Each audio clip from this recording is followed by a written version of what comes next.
country, this would be the third time I've done this exact same project.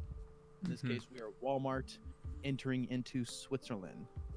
So yeah, and I got lucky. It's because I set it all up and I claimed dibs on it because I set everything up for everyone.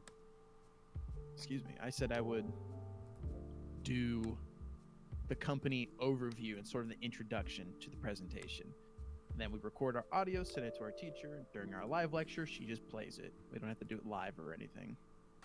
Nice. It'll be really nice. So yeah. Being able to edit presentations makes you look so much more competent. Like, oh, it's so nice. like every time so nice. Every time I was in high school or college and I was able to edit a presentation, my classmates looked at me basically like a god. Like, I should show you one of my projects I did that was based off of, like, what is the system called? The cardiovascular system for anatomy. Dude, I knocked it out of the fucking park with the editing. Like, big score. Are you on Twitch and YouTube or both? Yeah.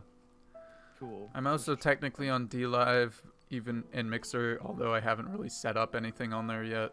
But all the above. I see Twitch right now, so sorry, other way. I don't see. Oh, there it is. Watch it through my phone. Beautiful. I got some lo-fi going, some of that druggy music.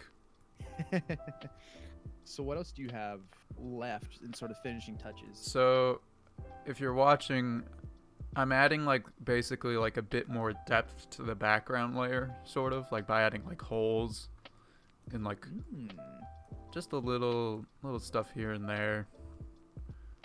Nothing huge. Across the I like it. Also, in some of the winter levels, I started adding like igloos and candy canes and like dead like bushes, sort of, but they're like snowy dead bushes, so they're on theme, that sort of thing. I figured when we should set up in the Discord to where it pops up when you start streaming. Or either of us, rather. I think I did that with Restream. Like, Restream will literally... Yeah, I have a bot in our Discord. Let me see. Does it? I actually got rid of the if this then that bot for mine, not yours. Yours I just left alone because it's, Yeah. And then what I was probably gonna do today is work on this presentation. I was probably just gonna punch this all out today, even though it's due Tuesday night. Just get it done and over with, and then I have operations homework due tomorrow night, which I'll probably do that as well. That'll probably take a couple hours or something. Then depending on whatever mood I'm in, because beyond that, there's a handful of projects. I might work on your music. I might work on my own video. Well, I essentially have the freelancer video to what work else on now. do you have to do for the music? I mean, you're pretty much done, right? Well, did you still want the sort of boss level music, or oh yeah, however you want it done? Well, I thought that was what the Vivaldi stuff was. Oh, maybe. I mean, you can we can fit that in somewhere else, maybe. I don't know, but like for the most part, I think you're pretty much done as far as like if you want to bring more, you can.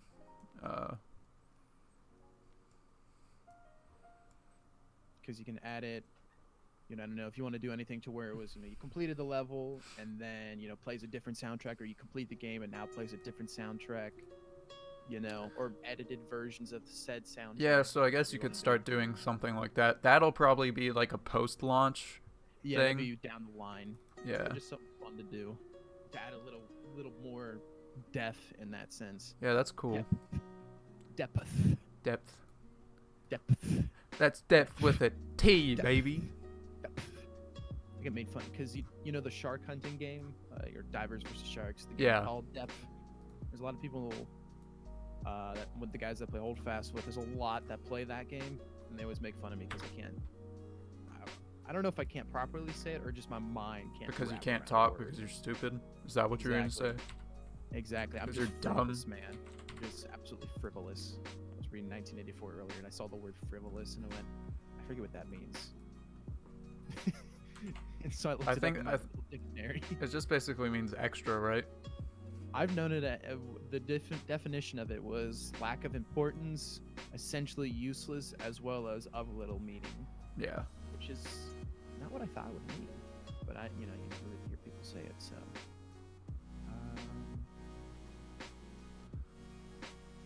yeah, Dude, for some reason, this lo-fi that I'm listening to for the stream, Mhm. this like scenery, I don't know if there's a delay, but it's kind of like, this kind of reminds me of our the hostel we went to in Boston. Oh yeah. I don't know, for some reason it just reminds me of that trip. Let me open that back up. I had it on my phone, but it was delayed a good. It looked like a good 40, 50 seconds, but that's because of my phone. So there we go. Yeah. Now I get like a 2-3 second delay in the computer.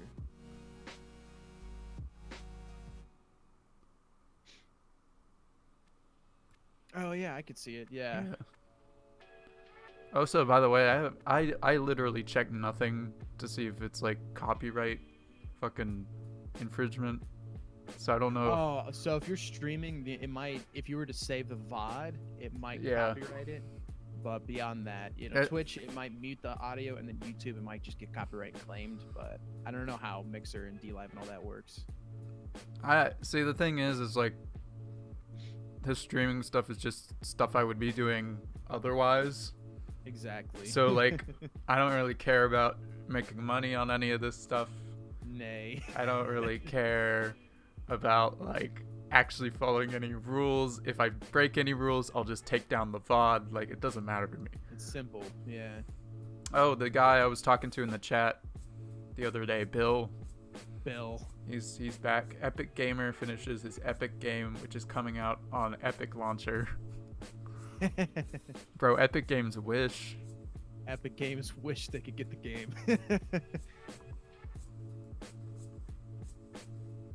Dude, I'm just psyched for the semester to essentially be over. I've got like 1 or 2 assignments left across each class. Like big assignments, mind you. But Mhm. big in scale, but because they're all group related, so big concept, big scale, but not so much a lot of work. It gets split up pretty evenly. And the other thing that's really nice is a lot of the homework and assignments I have left, I don't necessarily have to what would be the term?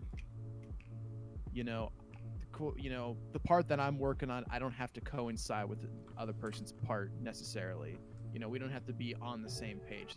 They have a certain section of the questions, I have a certain section of the questions, or it's individual work, of course, but I don't have to sit there and, we have to look at each other's work to make sure we're not repeating each other, make sure we're, on the same page. We can just kind of do our own thing, which is super nice. So it's individual group work, rather.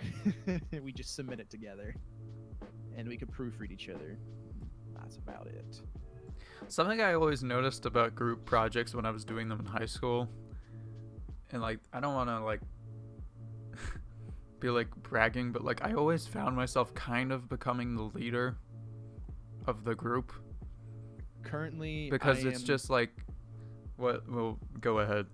Well, I was just gonna say I have 3 classes that were group works. One got canceled because it was a commercial production class, so unfortunately it all got individual work and everything. I was not the leader of that one, but my other 2 classes that have group work in, I am essentially the leader of the group. I'm the one who coordinates everything. It's just like, if you want something, like if you actually care about your grade, I feel like that's the kid who just becomes the leader.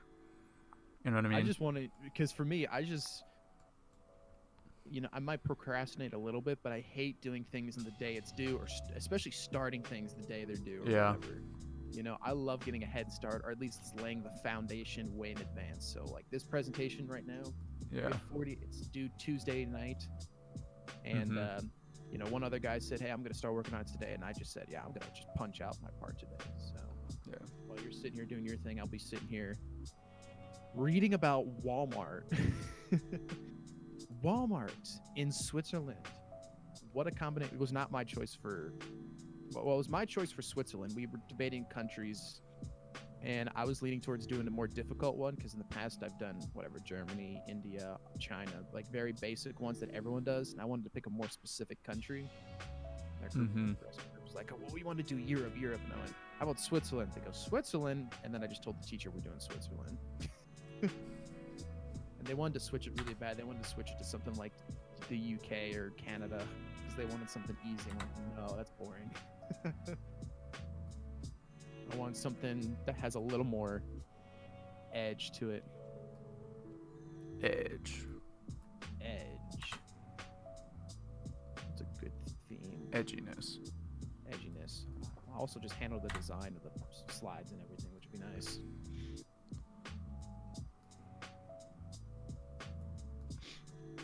My group projects are pretty much 80% effort I put in, and the rest do the 20%, not wanting to sound too dramatic, but that's it for me. Yeah, I mean, dude, if you care about your grades, you gotta, like, take control. You have to take control pretty much. Like, you pretty much have to be... Yeah. That's how college has turned into for me. Well, that's what high school, I never would take direction because it was high school, everybody was awkward, you know? But in college, it definitely turned into, all right, I'm just taking this over because I don't want to get a bad grade. I want to make sure we're on top of things. My one group, though, 3 of the 5 always wait till the very last day to start working, which is really annoying. Whereas one other guy and I start working immediately. As soon as I lay down the foundation, he goes, sweet, I like this foundation. I'm doing it right now. I'm like, dude, you're awesome. Thank you.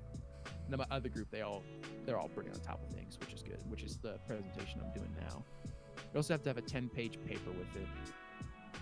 Dude, Like it's just amazing to me, like, how it's like, at least in the jobs I've had, like, if you just literally are doing the work that you're assigned, you, like, quickly become, like, the best employee that's ever worked in that position. You know what I mean? Like, exactly. I have a lot. I only have, like, low-level job experience, but, like, Same. as far as it goes, like, being, like, an IT tech, my boss, like, I don't know, like, he never said overtly that I was, like, one of the best employees he had, but, like... But implied. But he's just, like, he showed a lot of respect for me, considering I was, like, one of the lowest positions in the company. Yeah, doing more work than, say, someone is a step above you, maybe. Yeah. Like... Alright. Let me get the Switzerland flag. Alright, so this is going to be the first step. We got to lay down the foundation. I get a lot more comfortable in any project ever if I just lay a foundation out. You know, lay out, make an outline for myself. So you're making a PowerPoint? So we have to make a PowerPoint. So we're doing Google Slides. We're making a PowerPoint. And then we also have a 10-page paper that has to go along with it, minus the appendices and everything, right? And what it is this class on Tuesday at 6 o'clock in the evening, because it was supposed to be an evening class normally, but online, right? We have a live lecture, and every group, there's like 10 groups because it's 60 students. There's every group sends in their presentations to our teacher, and then she'll play them one by one, and people have the option to either do it in person, live over the lecture, which is what everyone has done up to this point, and because every week there's a presentation in the class, or 2 or 3 of them at least, or you have the option to pre-record your audio, put it in, and send it to her as a PowerPoint, and she'll just play it over the lecture because she has really good internet and everything. I don't know why no one's. As soon as she gave us the okay on that, our entire group unanimously went, yeah, we're recording it. You know, because as before, you get a lot more. I don't know. It's more effective, I guess. You can be more clear. You can be more concise. You have multiple chances at it. Unlimited chances. I'm not excited about the 10-page paper part, but there's 6 of us. We only have to write a page or 2 each, which is not bad whatsoever. Like, honestly, if you think about it, in, like, our modern world, really, to save time and to, like, not stress so many people out, really what we could just do is just, like, the presentation is all pre-recorded in, like, every business meeting, and then at the end of the presentation you just do the Q&A. You know what I mean? Exactly, and that's what it'll turn into, is we do the Q&A afterwards. If I ran a company, I would probably do it like that, just because, like, yes, I can pull off a very, very good, like, presentation in the moment in person. Yeah, definitely. Like if I practice, I can do fine, but it's not about doing fine. It's about like, getting the message across, getting the information across. well, I can do that, but it's just about like not stressing out over stumbling over a word or something. About messing up or missing information. I always get worried I miss information more than anything. If I mess up, I know how to stop for a second, think about what I'm doing. I know to take my time, you know. A lot of people start babbling away because they start speaking really quick because they go, I need to get this finished as fast as possible. Oh my God. And I just go, just take your time. Speak slowly, concisely, So precisely. wait a second. So they need to get it finished fast, so they just start making out with each other? I don't understand. Exactly. So what'll happen is they'll just be on the podium speaking to each other. Yeah. And then the person that's sitting under the podium that you can't see, which is why the person who's standing up there is in a very jovial expression, the person will suddenly stand up from behind the podium, and then it just turns into a massive makeout session for 10 minutes. Damn. That's kind of hot. It's kind of fascinating. It's pretty interesting. That's pretty interesting, dude. Makes me want to be CEO.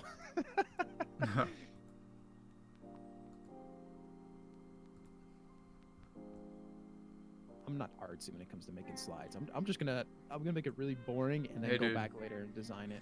Here's my advice for making slides. Dark mode. Dark mode. That's what I've been thinking. I'm like, do I just go dark mode?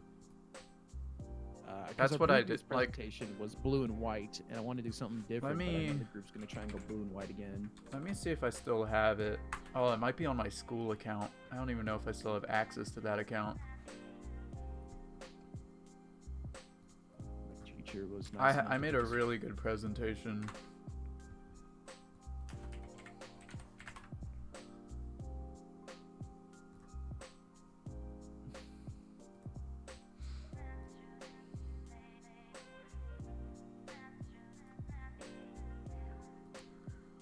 All right.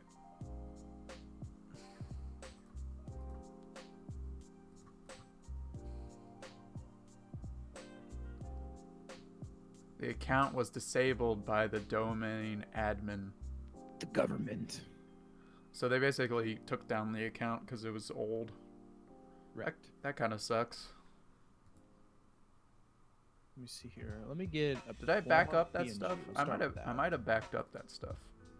Walmart PNG. We'll start with Walmart PNG and then. Okay, so I backed up like onto another Google Drive. I put like 4 papers. Noise. Maybe it's on this one. Let's see. No. Get these text blocks out of here. Is there a way to just? Is there seriously no way to just delete? Oh, there we go. Okay. I'm gonna delete for a second there.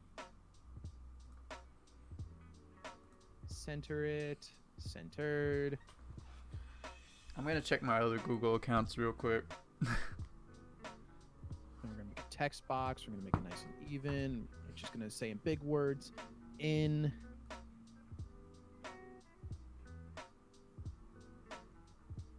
Bold that. Make it size 32. We'll make that a little bigger size, 36. We'll make that a better Oh font. my gosh. Arial sucks. Lobster. We'll do lobster because that's fancy. Actually, what's Walmart's font? Walmart font. Walmart font? What is it called? Walmart font. No, you stupid. Myriad Pro Bold. I don't think that's in slides. Myriad might be. No. I'm not going to go through the time to install Oh my that. gosh. I remember I made a couple of memes when I was bored.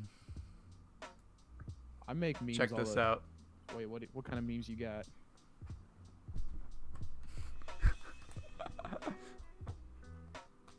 American soldier desperately trying to carry.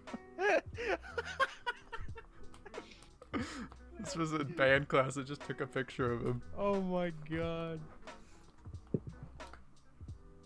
Oh yeah, and this was like. So just to be clear, this is a conversation I had with my government professor, and I sent him this. So just to be clear, and I'm not saying that I disagree with you, but your philosophy on how taxes should work is based on a Robin Hood cartoon. Yes. Dude, I wish I had him when in high school because everyone talked so highly of him and that he was really cool.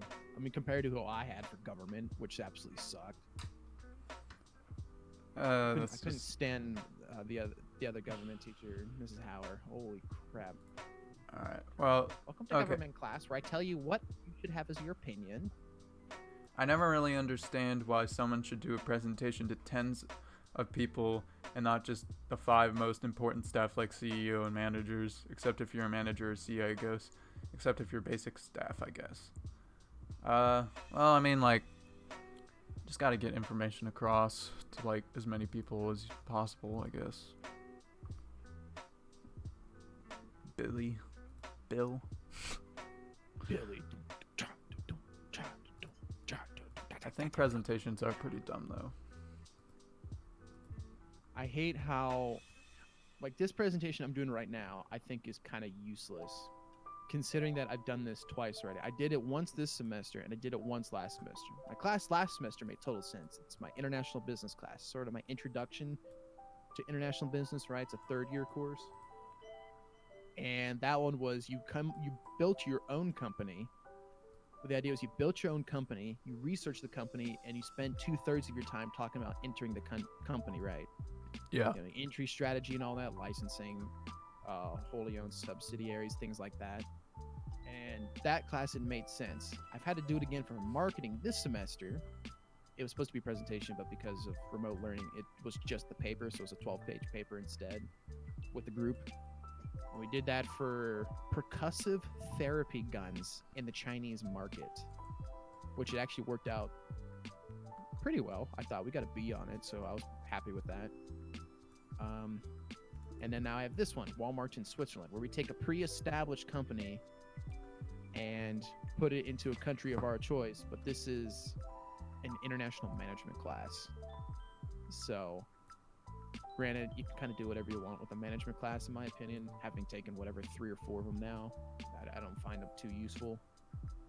They remind me of the classes people take, you know, how to start a business 101 or something. People who are actually going to start a business are not going to go take how to start a business 101. They're going to go freaking start a business, you know, find their own means. So I'm going to take, you know, 5, 6 management classes. That's not going to teach people how to manage people. What it actually teaches them is going out in the real world and teaching people and working with people. All a management class teaches you is how to pass a fucking management class. Like, exactly. This international management class has not been useful in the slightest, unfortunately. I have a very good teacher. She does a very good job of being a teacher, proper professor, good guidelines for everything, but you know, a year from now, I won't remember a thing from this class. And that's how my last management class was. I don't remember anything other than, what is it, Maslow's hierarchy of needs or something. I don't know. It's a pain. It's pretty much a waste of time.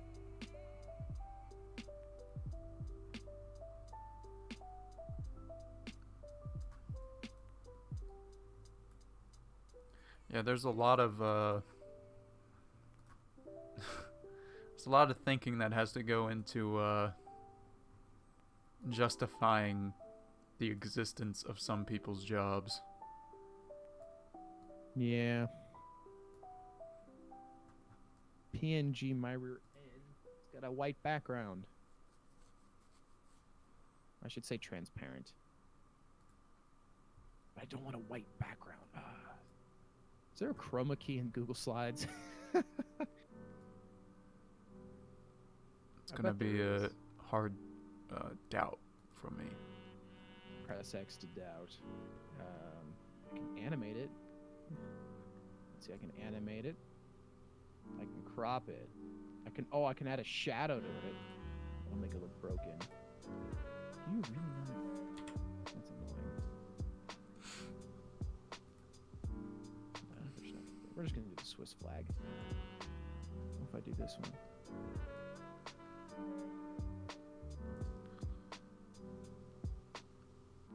Oh yeah, I told you this, but Pi-hole was actually pretty easy to set up. Pi-hole? Like my network-wide ad block. Oh, you're right. Yeah, yeah. Like I actually might hook you up with something similar if you want.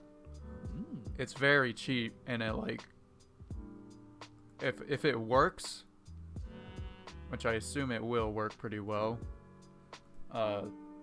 it might be an invaluable sort of tool. Like it doesn't block certain types of ads, so like for instance like Instagram, the way it works is like Instagram sends like the content of stuff you follow and the ads in the same, like it comes from the same source. So if you block the ads on Instagram, you basically just block Instagram, right?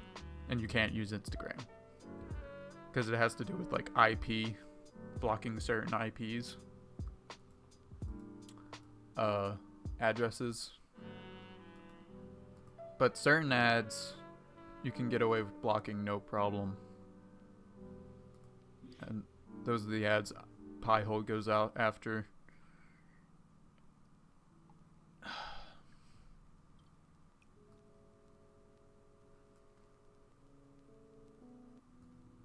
It's really useful for stuff where you can't really install AdBlocker Brave browser.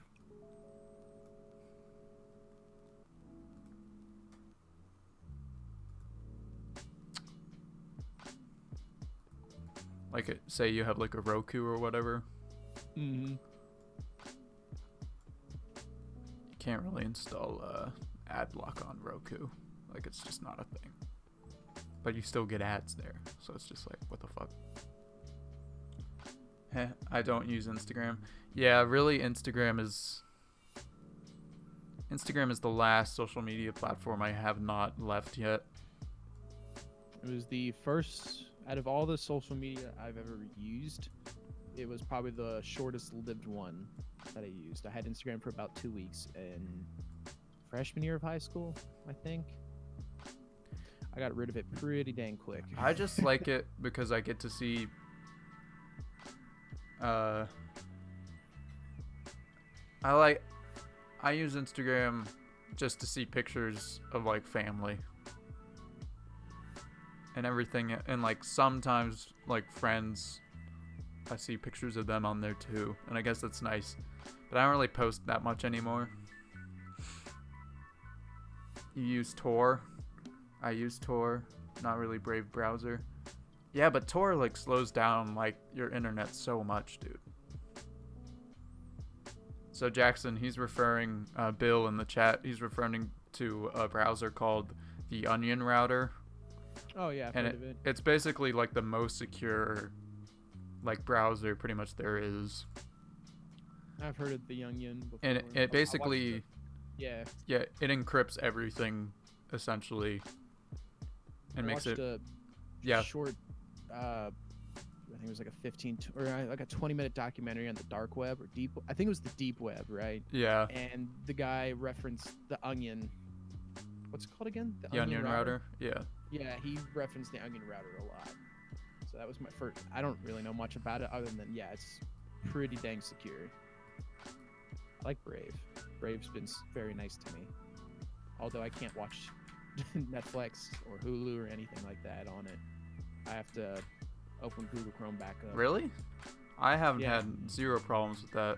You might. Yeah, every time I open up Netflix or anything like that, it immediately, it says there's been a problem with your encryption or a problem with your browser, blah blah. Video error immediately, no matter what settings I do. If I turn off drop of shields, anything like that. If you go to the,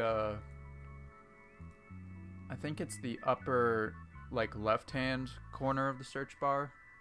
Mm-hmm. The little lock.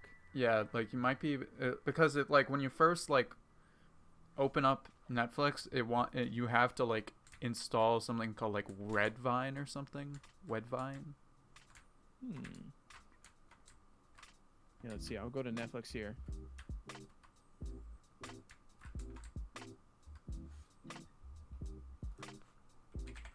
I'm going to try some playback real quick on Netflix. I know you have to install like I some know it's third. definitely changed for white. Dude, I hate the autoplay on Netflix. Gosh. Oh yeah, as soon as you open up Netflix, it starts playing something. I won't complain. It played Chris D'Elia's new No Pain, Yeah, it just did that. Like, which I just watched it real fast. That was pretty funny. Gotta keep your dick in your pants. yeah, I'm watching Netflix no problem on Brave right now. Let me see. Yeah, let's see if I hit play. Let's see if it works. Pardon the interruption. We're having trouble playing Netflix. Please visit find Widevine content description module and click to check the update button. Yeah, that's what it's called. You have to have that installed. Interessante. You might have blocked it by accident because like it's like a same sort of looking pop-up when it's like this website wants to send you notifications. This website, you know, it looks like that. So if you said no, or maybe you just never got the pop-up, I don't know. Widevine. Tor plus VPN, smiley face. Dude, honestly, I would use Tor and VPN, but like Tor just slows you down so much. I honestly should be running a VPN right now though. I try to update. I browse the Says internet too component much without a VPN. found. How do I get the module? Press Windows key plus R. Oh, that's a complicated way, but I'm gonna do it. Windows key plus R. Type percentage user profile. Caps lock off. User profile. Percentage / app data / local. Got it to the folder. Go to Google. Go to Chrome. Go to user data. Check to the list and find Widevine CDM. You can Right click properties in the menu. You can turn all the way down the security settings on Tor so it won't slow you down, but it will be riskier or less secure. Well, like, yeah, that kind of defeats the purpose of Tor though. Being like more secure, right? Check for update. Where is check for update? Open Chrome and in the address bar type. Oh, this is. Oh, that's kind of don't- odd. Wait, this is Chrome. No, I want Brave. That's the problem. Chrome and Brave look so alike, it's kind of hard to tell them apart. Got to user data, properties. I opened up properties. Okay, I see what it wants. Windows R. Find that again. Google Chrome, user data, Widevine CDM. Whoops. Widevine properties. Get out of that. Go to security. If the tick is absent, follow the steps below to enable full control. Reinstall Chrome. Oh, it's not Chrome.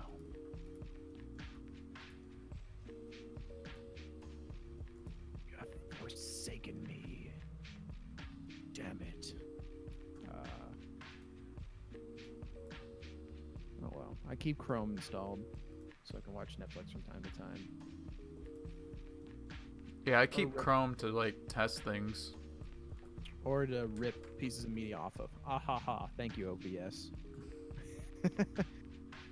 Seriously, it's always fun listening to people who are like, I can't find this clip from a movie, blah, blah, blah. It's like, well, do you have Netflix? Yeah, it's on Netflix. Okay, OBS, screen capture.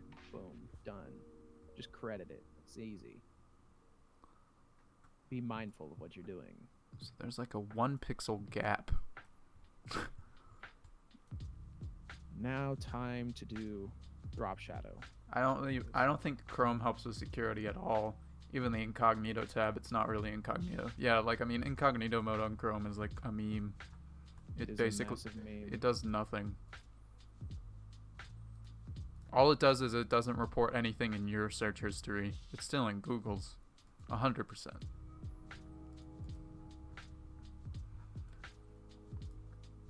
As far as I'm aware, like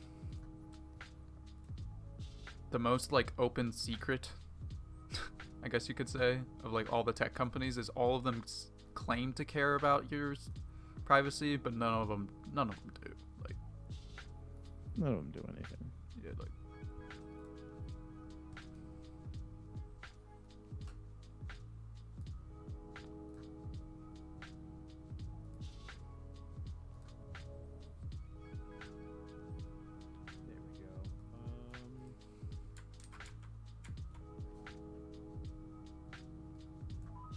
There we go. There we go. Much nicer.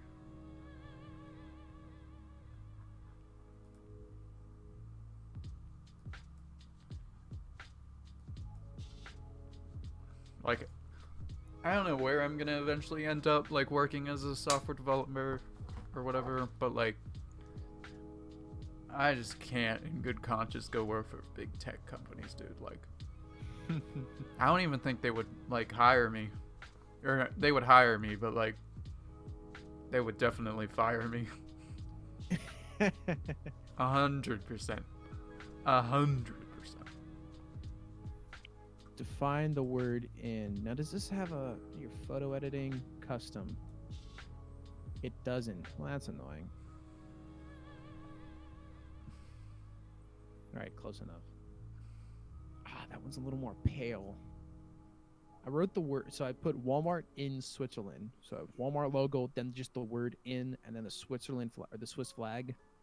Yeah. I'm trying to make the word in the same color as the Walmart logo, but Google Slides doesn't have any sort of what's the, I don't know the fancy term for it. You know, the little, when you're trying to get a color, you can just click the button and then hit somewhere in the screen. I can't think of the fancy term at the moment. Like a color selector sort of thing. Color selector, pretty much, yeah. So I get the entire palette, but I don't have any sort of color selector. I just have. Well, do you have a hex code selector? Yeah, I have the hex code, but I have to find the. Oh yeah, I suppose I could just. I wonder if you could look up. You can just like go into GIMP or Photoshop or a website even, and find the color that way. Haha, already found it. Ha! Haha. Get pranked upon. Prank. Hex code. It's such a dark color though. Hey dude, guess what? Fucked your girl. Pranked. Pranked. Wrecked.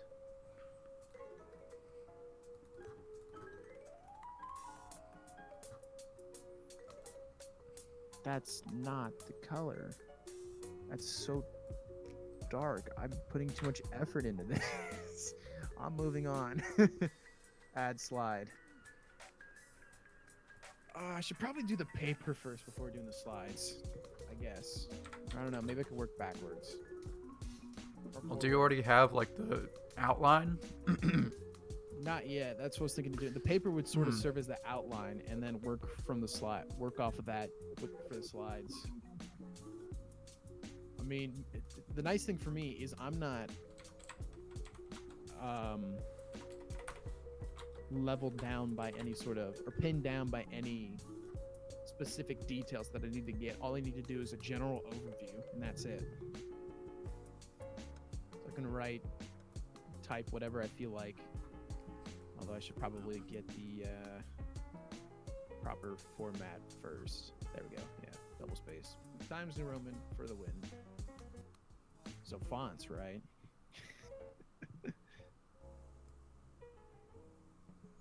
Let me tell you about fonts. Let me tell you about fonts real quick. Don't you mean typefaces? Typefaces? You illiterate piece of shit. Don't know the difference between a font and a typeface? Dude, you're actually scum of the earth if you don't know that. You know that, right? That's how I pick up girls. I ask them what their favorite font is.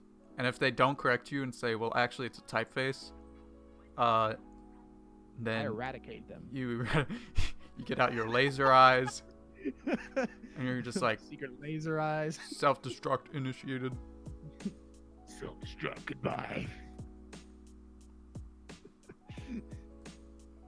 That's some comedic take on Brave New World or something. Brave New World.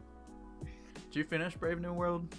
I haven't read it yet. I was probably gonna. So I'm probably 2/3 of the way through 1984. I just got to the part where he's reading the book, right? Oh, okay. So he's figuring out how it all works. Yeah, I stopped there on purpose because I wanted to. Because I'd read about 30 pages this morning. I wanted to, and I didn't feel too much in the mood to read today because I wanted to do this presentation. So the next time, probably when I pick it up later this evening or tomorrow morning, I'll probably read through the book within the book. Mm-hmm. Because it's something like 30, 40 pages. And I wanted to make sure I was in a nice mentality. Because when I read a lot, I tend to fall asleep. Not because I'm bored or anything. I just start to get tired no matter what time of day I read. Well, dude, like, reading is, like, actually takes a lot of brain power. It really does. Like, if you think about what's happening, like, you're processing a lot of information you're processing streams of information. Can I share a comedy YouTube video here? It's literally my experience on online school lessons. Well, might be the same with you. Yeah, sure. Heck yeah. I'm gonna watch it through the stream. Do my chats permit links? I don't know. Like, I assume they do. I know Twitch has a feature where you can allow add links and things like that, but I don't know for YouTube. I don't trust it because I know some YouTubers and streamers will allow people to donate, and if the donation's big enough, they're allowed to submit a video with it. And the video checker for mature content is not that great. Obviously, whatever video he's got in mind is not going to be. Dude, anything involving like YouTube trying to I don't know, censor, moderate, yeah, isn't that great. Spoiler alert. You'll get a video. You'll see people get videos demonetized and they go, there isn't even a single thing wrong with it. And you'll see other people that just upload straight porn and it sits up there for weeks. Yeah, and gets thousands of views. And it's because they're like Google, they're obsessed with making every problem a machine learning solution. Like, that's how they approach every problem. Like, they can't just hire people to reach out to I don't know, say the top, I don't know, 1,000 creators or something. I don't know. They're just the top people. Just have a moderator group for them, and then you can leave the automation to everybody else. It's it's unfair treatment, but they're bringing in the most views, so they kind of deserve unfair treatment. IMO.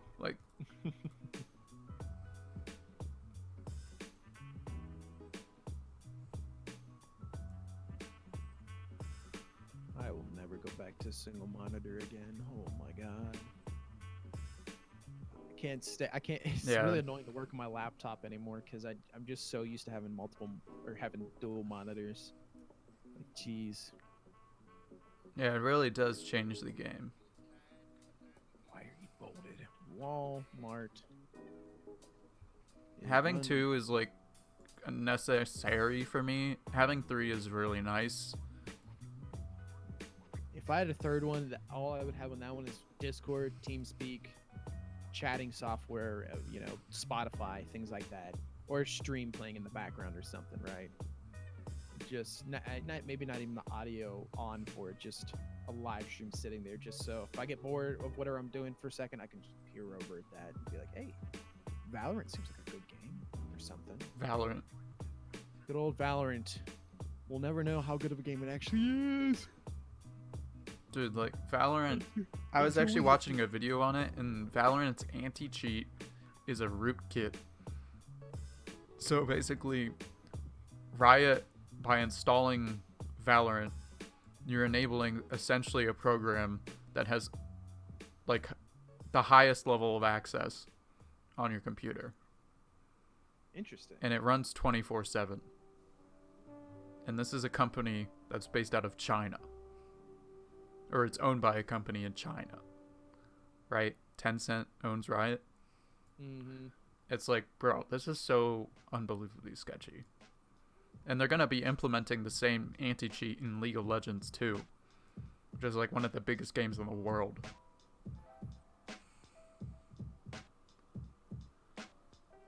Yikes. Bro. Just a big yikes.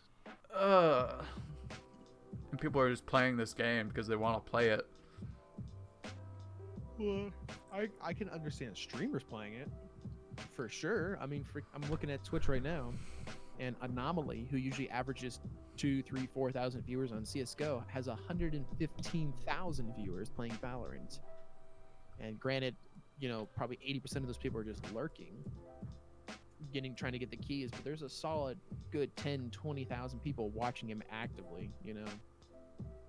So streamers are going, heck yeah, I'm playing Valorant. That's a big income booster. I may hate the game or whatever, and I've watched it. I it's not my kind of game, mostly because I'm burned out on the CS:GO formula or whatever, competitive play. But man, Yeah, Bill, I didn't see the link in the chat, so if you sent it there, I didn't see it. You can just DM it to me. I only have half my phone screen, which isn't half. I only have my phone screen, which isn't half. Yeah. Call of Duty Warzone versus Valorant on Twitch. Isn't Call of Duty Warzone like the mobile one? It's like their mobile Warzone game. is the battle royale for the new Modern Warfare, Oh, okay. which I've heard is pretty successful. I've watched it a couple times. It seems pretty good. I actually was about a quarter of the way downloading it and paused it, and then never went back to downloading it. And a few days later, I uninstalled it because it was free. But I decided, you know what? I'm not going to download. I think it's 90 gigabytes just to play it.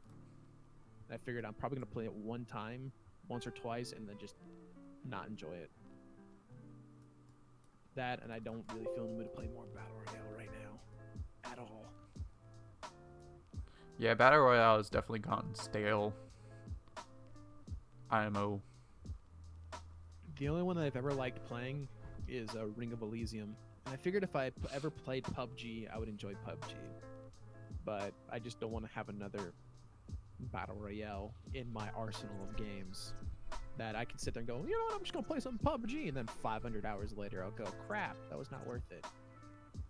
I'd much rather play 20 awesome single-player games than play 500 hours of another multiplayer game. Or Modern Warfare 2 Remastered. Yeah, they remastered the campaign, and apparently it's very good. But that's it. I think they only remastered the campaign, nothing else, and there's no plans to do anything else. Call of Duty, honestly, I think they would benefit from just making it subscription based. Mm-hmm. Because, like, I don't know, man. Xbox Live is still successful. I mean, for the longest time, that's been subscription based. And PlayStation Plus, although not necessarily like Xbox Live, or it's similar enough, but that's still successful. So people still go out. I mean, hell, Netflix, Hulu, Disney Plus, all that. People still do subscriptions. People still enjoy it.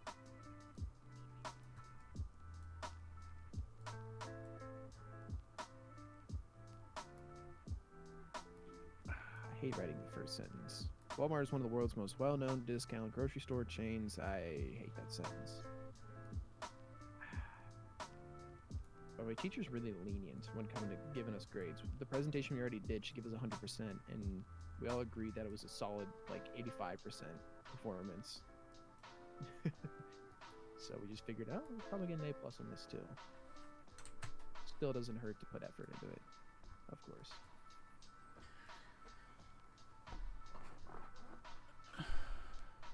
Yeah, my classes, it's pretty much at this point, it's like, how much effort do I want to give?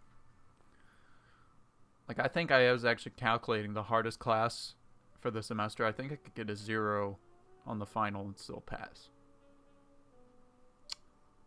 So it's like, damn. I'm watching these lectures, these recorded lectures, and I'm just like, damn. I really could just, like, blow this entire thing off. It's be fine. Because it's pass or fail. Yeah, you're on pass or fail. You're in the awesome system. Yeah, like, I only have it for a single class pretty much right now. it's...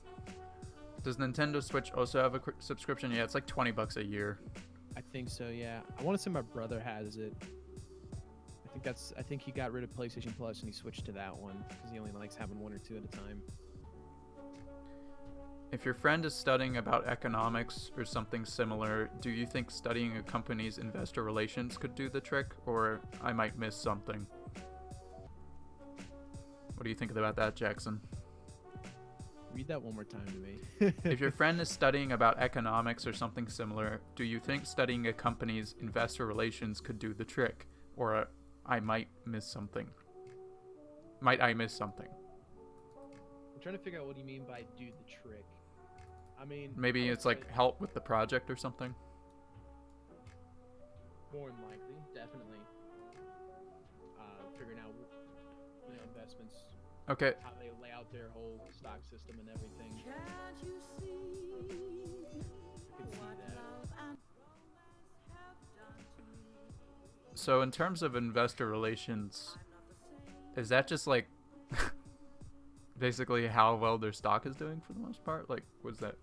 How I would take it as how they handle equity being stocks, you know, and sort of your capital interest and whatnot. So equity, there's a lot of different ways to think about it in classified terms, which is kind of annoying, but I've always known equity to be capital, fixed capital, and as well as stocks, things like that, investments into the company, people buying a share of the company, shareholders, blah blah blah. So, Frick, what was your question? Well, like looking into the investor relations, maybe that'll be something to add to the project. Definitely. Yeah, that Uh, might be good. That might be a good point to add for the company overview, which would be nice. So the other thing is that I have the overview of essentially Walmart in Switzerland, or sort of the introduction rather. Everyone else, there's someone is covering the cultural environment of Switzerland. Someone's covering the economic environment. Someone's covering the political environment. What are the other ones? There's six parts. What did I write? Social environment, political environment, cultural environment, economic environment, and someone gets the entry strategy. Whether that be licensing, subsidiaries or subsidies rather. What are other ones? Franchising, things like that. Which in this case, I have to look through Walmart. Obviously, it's not going to be licensing. So license a Walmart out. It'll probably be. What are some of the other ones? I'm drawing a huge blank right now. I'm gonna look this up. Joint ventures. There you go. That's the other one. Turnkey product. Well, turnkey can be any number of them. Exporting directly. Obviously, it's not exporting. It's probably going to be some sort of franchising or joint venture of some kind, sort of a dual partnership where each side takes equal risk. yeah. Someone in Switzerland, company in Switzerland takes risk, and those entering the market take risk. I think on investor relations, you can also see what they say during business meetings and stuff, I believe, but stocks as well. Definitely. It goes to show you how well the company performs, how well they handle money and equity as well. Sort of, if someone gives you money, what are they doing with that money? It's similar to people who are, what are all the investment companies? What, mutual funds, things like that, Vanguard. It's a good idea to research how those people are taking your money. If they're just taking your money and sticking it in one company or using it for a single thing, and that's everybody's money, that's a horrible way of doing it. Put your eggs in multiple baskets, or don't put all your eggs in one basket, as the correct saying goes. Yeah, the weird thing about investing is like there are definitely going to be economic downturns like we're kind of experiencing a little bit right now, but like for the most part, if you just like invest your money like the way most people recommend, like you'll make money. Like you can see the trend line for like all these different, I guess, stock groups like the S&P 500 over like the past 100 years, like all, like they all have like that curve, right? Mm-hmm. So it's like, I don't know, man. And then get into the whole realm of forecasting in that sense, which forecasting. But you don't even have to forecast that well if you're just investing for your retirement. Yeah. Like, you just have to have like a general gist. Forecasting. So I took a business finance class last semester, and then operations this semester. They taught us a lot about forecasting. The combination of those two when it comes to investing, it's hilarious how dumb people are when it comes to investing and what they label as relevant and irrelevant. There's people who will literally invest and, reinvest, take out money and everything just because of the phase of the moon. If that even makes any sense. Yeah. Oh, it's a full moon. Time to invest money. Oh, is it the first day of the month? Time to invest money. Time to take out money. buy when people sell when people Stonks. That's my investment strategy. stonks. Stonks. Stonk. You say that in the perfect manner. Stonks. Stonks. What do you do for a living? Stonks. I do stonks. Also, That's- like, just that's like such a- people who invest for a living, I just like would I hate get that job. I get you're good at what you do, but what you do is basically you're contributing nothing to society. Like you're just Yep. moving numbers around and making yourself richer. You're essentially an accountant, but instead of keeping track of, the health of a company in a sense, Mm-hmm. keeping the books correct, you're just making people richer who already have money. I don't. Dude, like I would hate the yeah, job. that That's all I know. that's just like it just seems so like brain dead. Like you have to be smart to do it, but like what you're actually doing is just like of zero importance. Brain dead in the sense of, um, yeah, contribution to society. You know, You don't have to do even anything. though technically you're making people richer and you're doing, moving money around to, help, stimulating the economy, as they say. It's not necessarily necessary. Mm-hmm. Efforts can be placed elsewhere. Go be an accountant. People need accountants so that their company stays afloat. And people don't cook the books. I love saying cook the books. It's such a funny term. Cook the You books. cook the books. You cook the books, man. What does cooking books mean? You just fudge the numbers.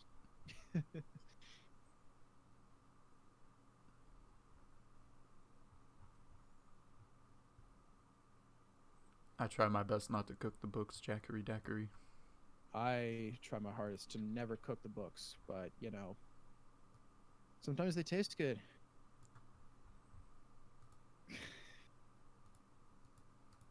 That was bad.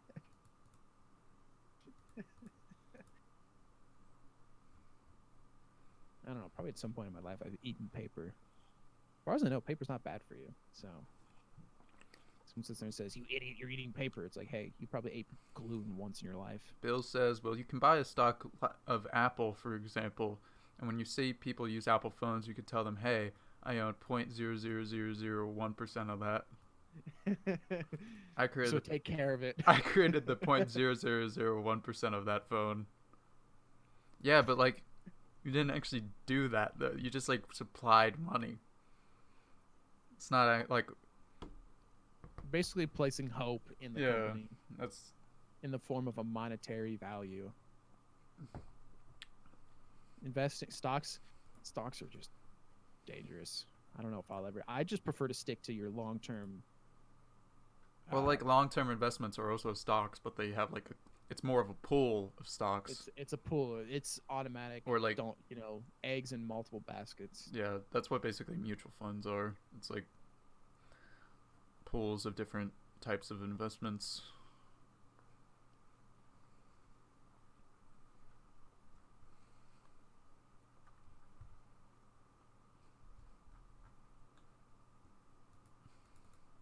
Yeah, honestly, if you're investing in like individual companies, you should be doing it for fun.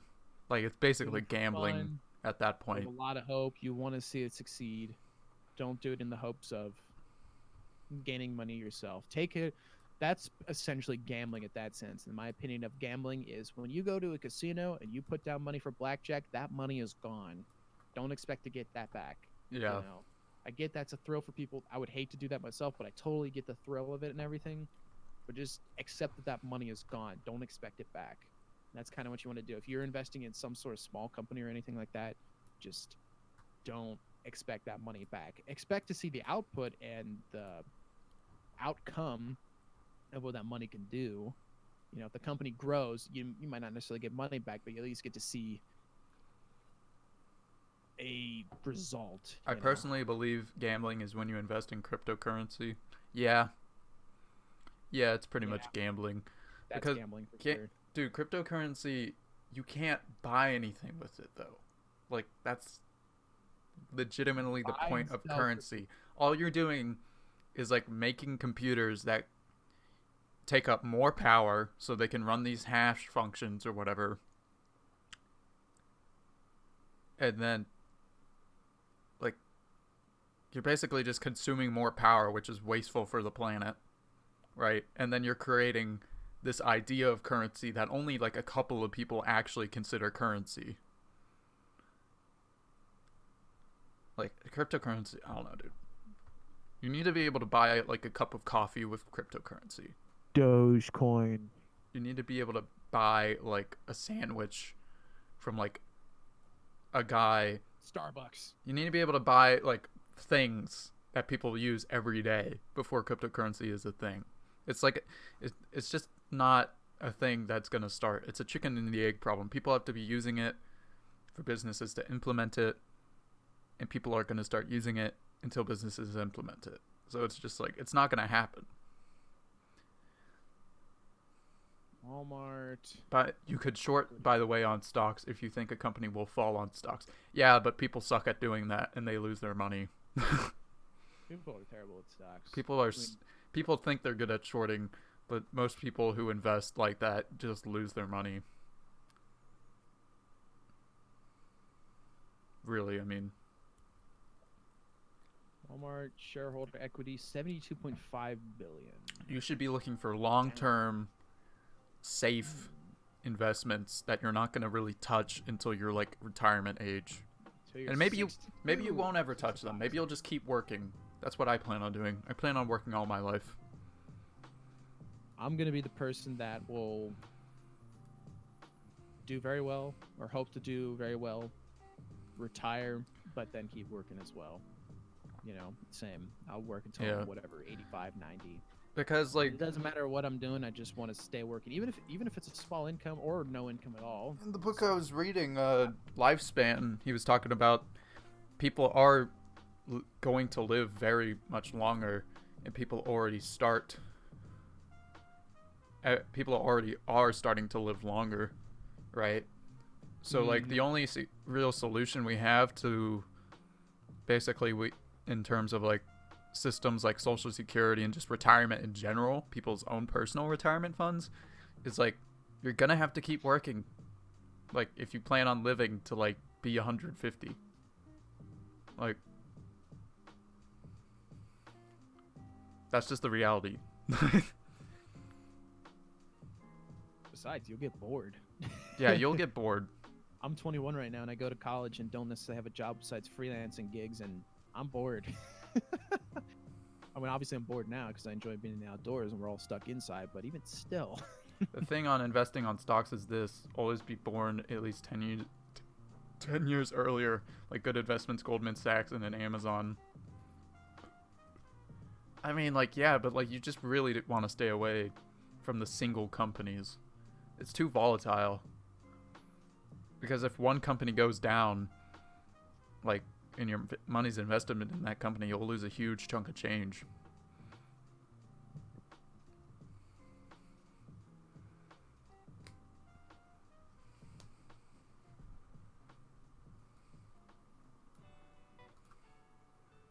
Like, I think, like, in the book, he was talking about Social Security, though, and, like, how it was basically designed for, like, people who only had, like, 13 years left to live when they retired.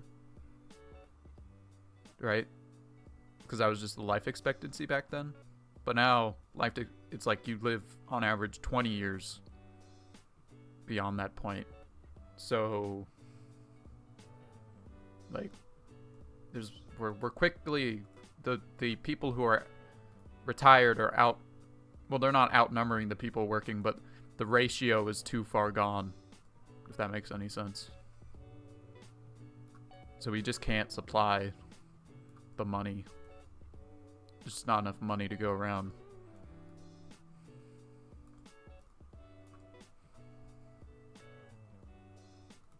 Thoughts, Jackson?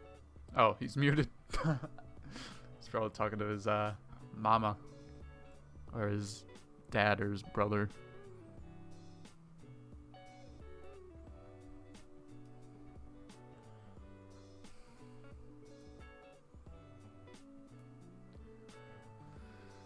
Oh my. Alright, so I'm looking into this glitch where this peanut he's supposed to be in this state of animation where he just like waddles back and forth and is kind of scared looking until you save him. And then the final level, he's supposed to have like this happy sort of animation where he's just smiling because he's like on your back while you're saving him. But for some reason he keeps glitching into this, so I might have to... And I know why, it's because there's no condition here, but... My first time when I was about to see the charts in the market, S&P 500, and look at stock market prices and equity, why do I have... It was like, why do I have at least see the game over screen? Oh my gosh.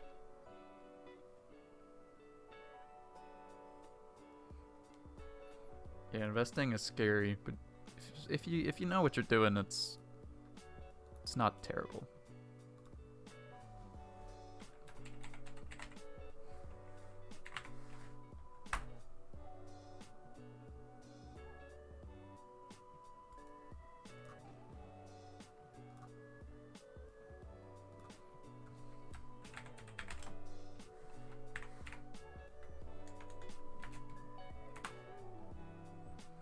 Okay, so we're gonna set a trigger to make him happy only when it's level 41.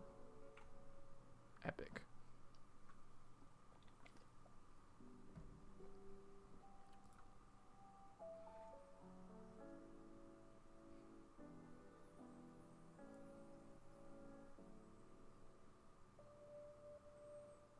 So he's scared, he's scared. Let's try dying. Still scared. Cool.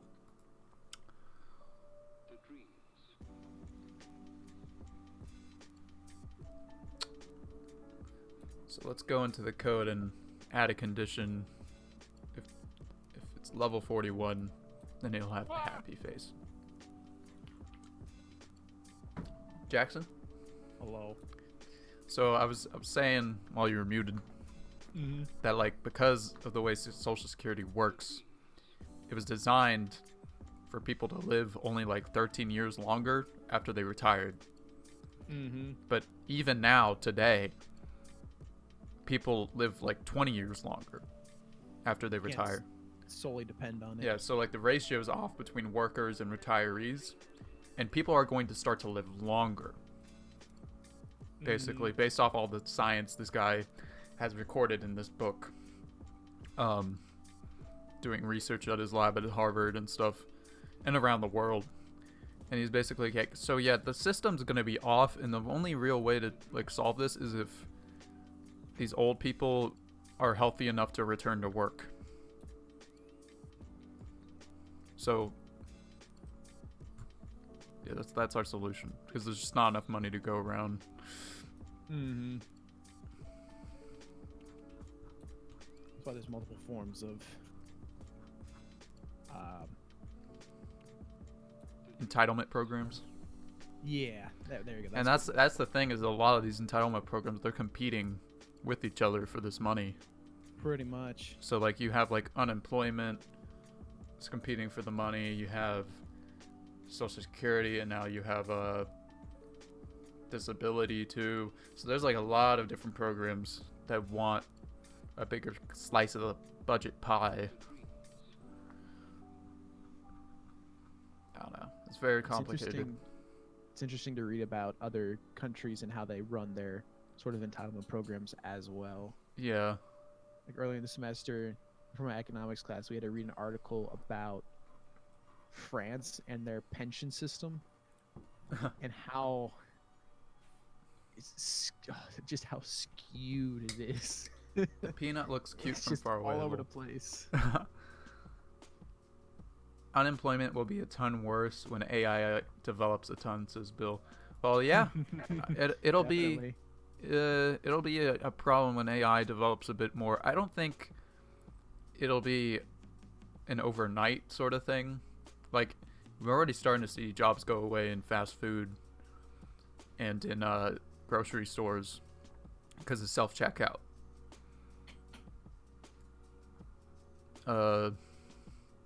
And that's basically similar to AI. Like, it's a do-it-yourself, but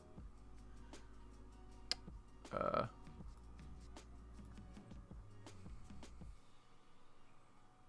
it's going to be solutions like that, and then self-driving cars. It's going to be a lot of taxi drivers and Uber drivers out of work when those eventually come over. Truck drivers. Damn technology. Technology. We were talking about AI. Itself. That's gonna. Oh yeah, you were here for that. Uh,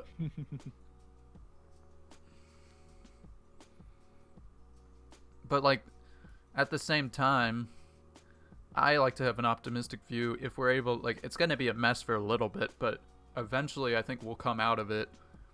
The AI, since everything will be automated, we're gonna be able to produce a lot more wealth than ever before. And of course, companies aren't going to be like, well, if people can't afford our products because they have no jobs because AI took the jobs, so what? Like, eventually they're going to be like, okay, we'll take on more taxes. Like, they're going to give, and then like they're going to redistribute that somehow. You know what I mean? Because like, if people don't have jobs due to AI, like, I mean, like, your job is literally taken by something that like is smarter than you. Not just like a robot, but like something that's smarter than you. I suggest a book called 1984. Yeah, Jackson's reading that. I'm actually currently reading that of all things. I've actually read that. That doesn't really have that much to do with AI though. Well, that one's mostly just about. So far, from what I picked up from it, it's a book about totalitarianism, right? Mm-hmm. And then I've also read George Orwell's other book, Animal Farm, as well as one of his short stories. I had to read it for one of my English classes called Shooting an Elephant. That one was pretty good too. That one's actually a bit violent, but I really liked Animal Farm.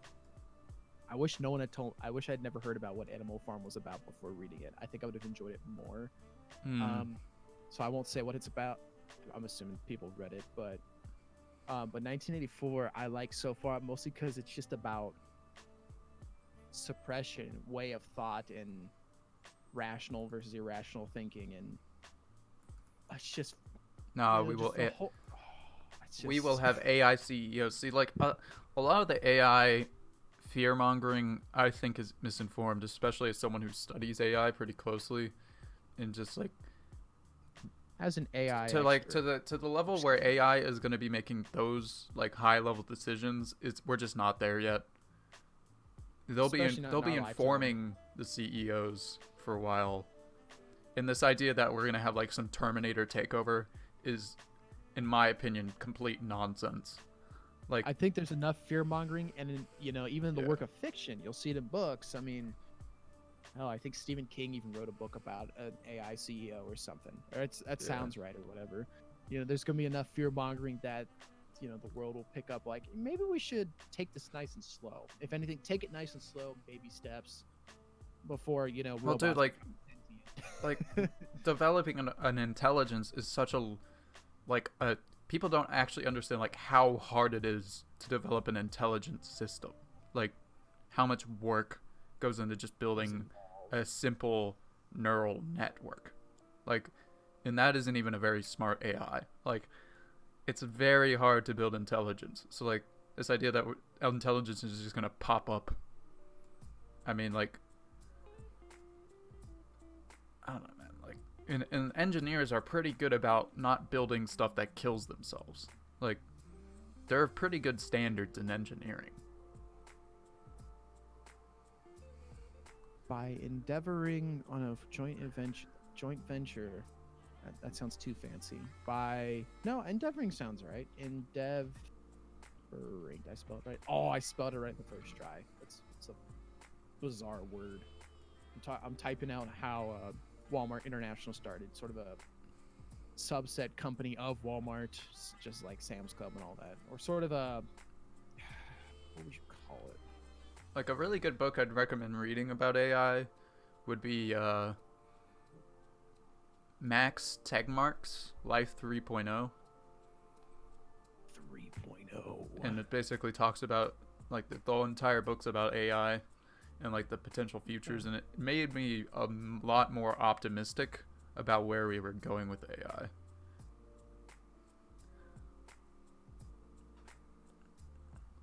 I have no fears of AI. I don't like I have zero fear. the If the anything, I'm excited for it, but I have no fear that it's sort of a weird thing because it's sort of a weird thing to be fearful about, but mhm.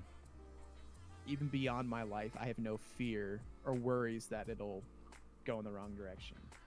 You know, I have a fear that like well the thing is you don't have to have a sentient like Terminator AI that like has full self-control and free will in order to like cause like issues. mayhem. That's not going to be the AI we're worried about in our lifetime.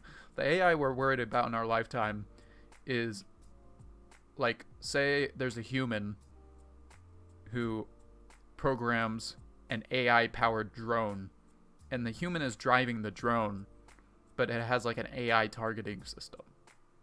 That's what you have to worry about. Like it's two brains work in one body. yeah, like you have to worry about humans Collectively. using AI Yeah, I'm more nefariously. scared of humans by a mile over Yeah, AI. like AI, if anything, it'll be smarter than us and just realize, oh, as long as humans have like basic food and shelter, I'm an AI, I can just do whatever the heck I want. So it'll probably just it probably won't kill us all. Like that's not what an AI taking over will look like. It'll probably just make us all docile. It'll turn into it's human controlled AI that is more Yeah. terrifying than just self-controlled AI. And if an AI was to control us, it wouldn't like kill us. Like No, unlikely. that sounds like yeah, It'd be that's like so unlikely. It'd be like iRobot, the book. I've never read it, but I know there's some quote. I think it's that book that's the one that lays down the 3 laws for a robot. You know, it can't destroy its owner, can't go against rule, or whatever the 3 rules are. I think it's iRobot. I'm gonna look it up. iRobot, rules of robotics or something, or rules of robot sentience or something. 3 laws of robotics. Yeah, it is from iRobot. Oh, I thought the book was written like 30 years ago. It's from. Oh, it's a collection. Okay. It's a short story collection. Anyways, a robot may not injure a human being or through inaction allow a human being to come to harm. Second law, a robot must obey the orders given it by human beings except where such orders would conflict with the first law. Third law, a robot must protect its own existence as long as such protection does not conflict with the first or second laws. So the thing is like a lot of fiction. with this AI stuff is a lot of people think that a super smart AI would do the things that like a not smart person would do. Just start killing people. Just start killing people or like Yeah, everyone assumes if it becomes sentient, it'll just Yeah. kill everything. Well, yeah, like it's just if you so install not a realistic. if you install a deeply ingrained killing function, then yeah, you know, you turn it into Yeah. whatever robot from Undertale that just is a cook and a dancer, and then 1 minute, and then the next minute it wants to kill all human beings. Yeah. It's a fun boss fight, but I hated that boss fight. I failed it. Like we died, assu- like, 4 also like times. there's this thing that it's like we assume we're smart enough to build an AI, which is like an incredibly difficult task, but we're like not smart enough to build an off switch. Like you really think that people who build these things are that dumb? Like They're just gonna unplug it and let it go. the people who Yeah, are if like there's a you think team about it logically. if there's a team and they're smart enough to build a super intelligent being that like surpasses human intelligence, you think they're not smart enough to have an off switch or like have some sort of ingrained programming. Because it's Like not it's like- not one guy in his basement. It's not Iron Man, right? It's a company. It's yeah, the lone hundreds of genius theorem. 1,000 people. Yeah. Yeah. It's not making Iron Man in the middle of the Middle Eastern desert. I love logic, dude. Logic. You love logic. I love thinking about things logically. You know, Mhm. in that sense, you kind of, or not. What would be when people sort of contradict themselves without realizing it. I love. Yeah. You know, it's entertaining when you figure it out. Go, wait a minute, you're contradicting yourself. You know, in that sense, you're smart enough to build this robot that you're fearful of would kill all of humanity, but at the same time, you think they didn't have some sort of preventative measure ahead of time. Yeah. You know, They're that smart to build it, but that blind and oblivious to not Dude, just getting like prevent it. just getting a car to like know what a fucking like how to drive is like already a hard task. Like it's not super easy. Like we're getting closer and closer to solving it. In fact, like Solving it in a we have sense like to where we have doable, like yeah. we have to finish I think parking and stoplights. Those are the two things where it really needs help. But I think like for the most part a lot of the driving problem has been solved.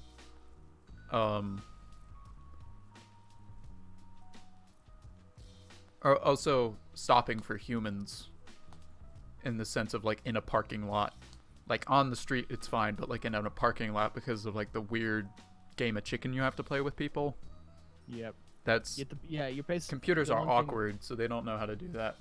Yeah, the one thing with AI, also, especially when it's sort of a AI without a brain, so in the Mhm. sense of self-driving car, the entire factor of human intelligence plays against it, because you have to play. It constantly has to play the game of chicken and play against a human Mhm. all the time when driving. So that's why, yeah, I'd have to understand parking and stoplights. I think more than anything, in my mind, self-driving cars will work when everything's just a self-driving car.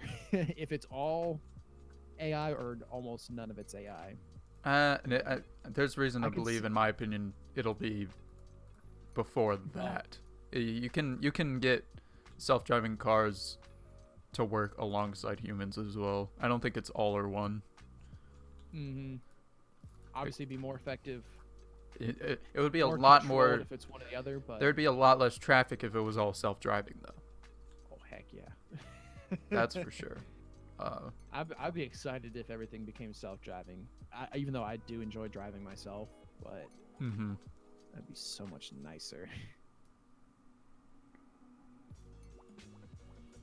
Like just get in your car, driving to work, and then you just pull out your Nintendo Switch 3 because Nintendo's out of ideas. I remember watching. Oh wait, Bill says probably a really smart AI will need a really good processor, or it will run Windows 7 Internet Explorer. So they will be just like Slave, which do one job. Yeah, like a lot of AI systems right now, there's literally zero general intelligence systems that exist. All the AI that exists right now is neural networks designed to do one specific thing. So for Tesla, it's self-driving. And like outside of self-driving, that neural network can do nothing. You could train it to do other things, but the way it's implemented is all it does is self-driving. So we don't have to worry about like the self-driving car becoming sentient. It's not gonna happen. Turn into it's a Stephen King novel. What's the book where the car becomes sentient and starts killing people? Apparently, it's a terrifying book, but at the same time, it's sort of an irrational fear. You know, Yeah. people are scared of cars coming to life, but you have to sit there and go, you know, this is whatever 30 years ago when the thought of self-driving cars probably didn't even exist as sort of a realistic thing. You know, it might have existed in science fiction, but not so much in reality. But people were terrified of that nonetheless. It's like it's always funny when people become terrified. So you support 5G? Random question. Dude, 5G's fine. 5G's fine. I don't understand. Dude, the 4G, 5G, okay, things so like that. there's two different things. 5G, all 5G means is the 5th generation of wireless technology for cell phones. That's all it is. All right. What most people have an issue with is the millimeter wave, and even those claims that the millimeter wave in 5G is bad for you. Like they're not very strong. Because the millimeter waves are like the weakest waves. So, like Jackson, to give you some background, there are like conspiracies on the internet that basically say these new 5G waves are like mind controlling people. I don't know. Like it's just like they're bad for your health. Control. Basically, Dude, chemtrails. Chemtrails, but you can't see them. and essentially, yeah,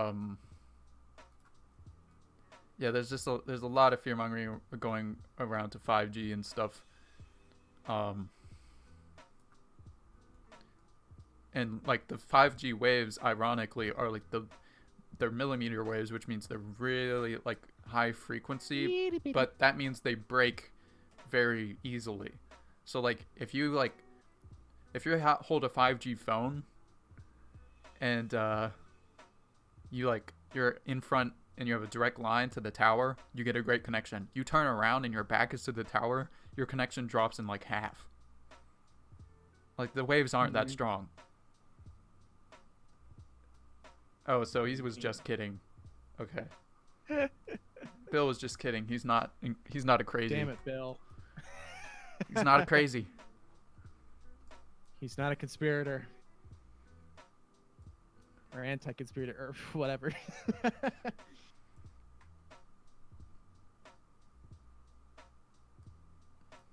I swear, if our guy doing entry strategy picks anything but a joint venture, I'm gonna flip a table. Because he's like, do we do franchising? Do we do all the other options? It's like, no, just do a joint venture because Walmart, reading right now, Walmart literally only does joint ventures, and majority of the time they're very successful, minus the very first one into Mexico. Minus that scuff up we had with those Mexicans. Besides the Mexicans going wrong, but I haven't read into it. All I saw was that they did a joint venture with a Mexican company called Cifra, CIFRA, and apparently it did not go very well. I don't know. But beyond that, they're in, 27 countries now? Your typical Canada, China, the UK, things like that. But then also, I think, Brazil, Argentina, I think was one of the ones I saw. Japan, India, yeah, your typical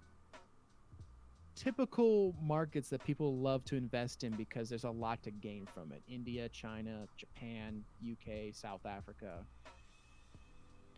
They're, diverse enough, but at the same time provide their own unique set of rewards. It's always interesting. Market entry. I'm not a huge fan of marketing, but I love the concept of entry strategy because it's logic.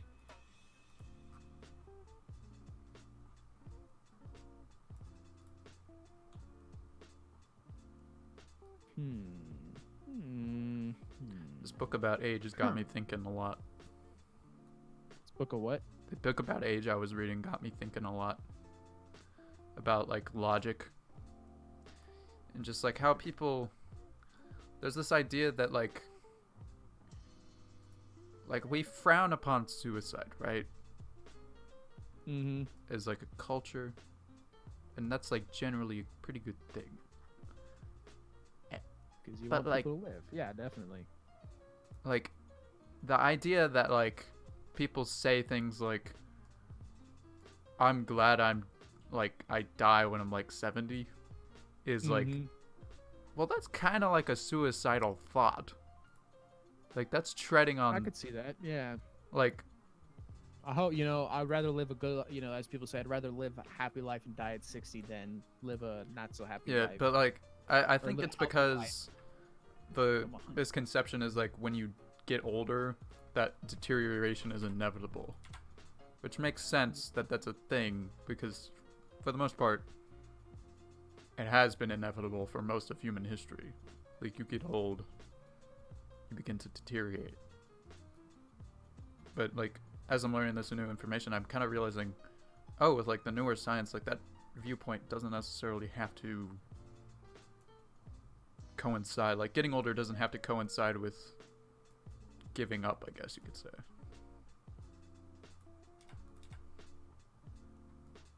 I randomly have Megalovania stuck in my head now because I said Undertale earlier.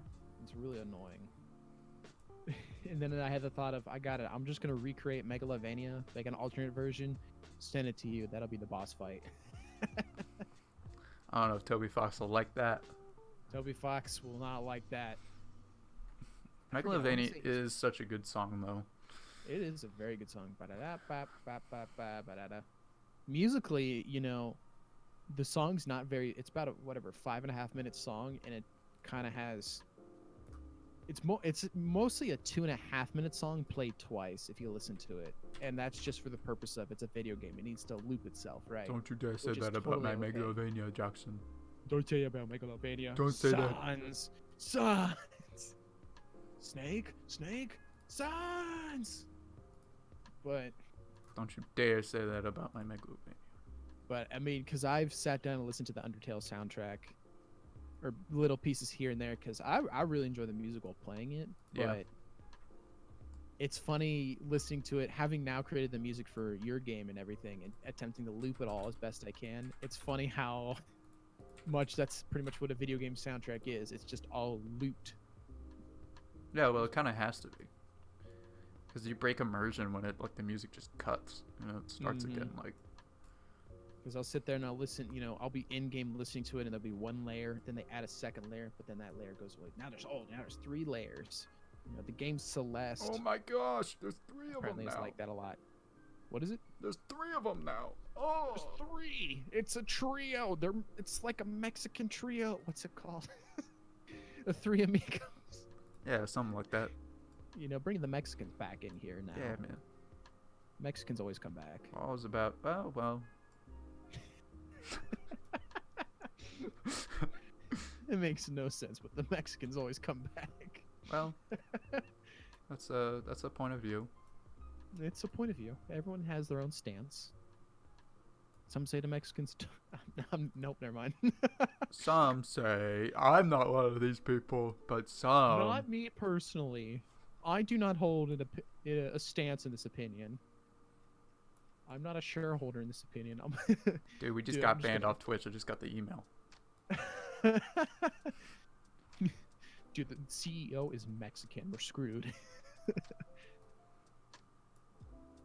here Dang. comes D-Live. Oh, D-Live's coming in now.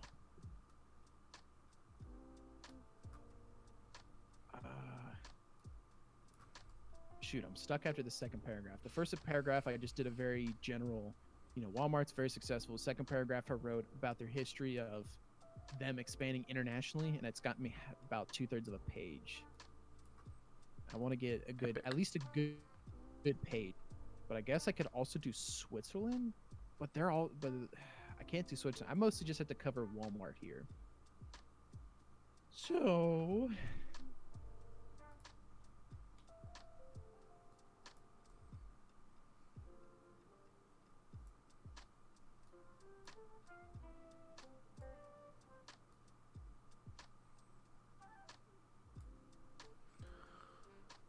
Oh my.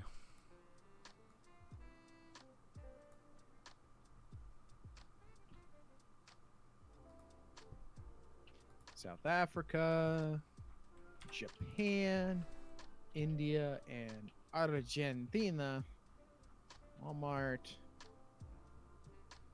It's weird. This barrel sprite Every is like white underneath it. It's supposed to happen?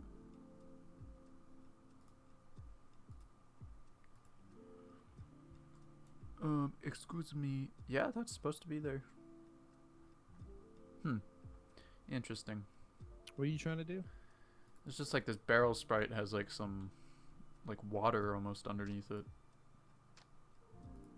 Oh, like it's supposed to be floating or something. No, Floating in water. well, I think it's supposed to be leaking. That's kind of weird. I might edit that out. I might. I just might. I might, mate. I might see me take right off.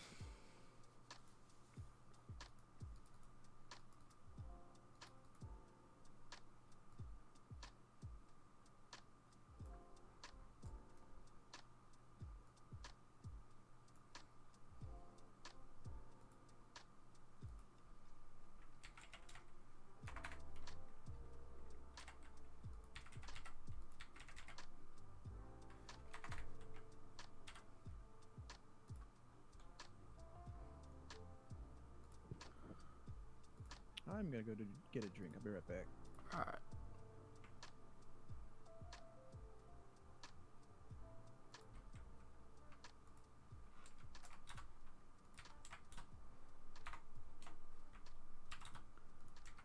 All right, change the color of this barrel. Let's go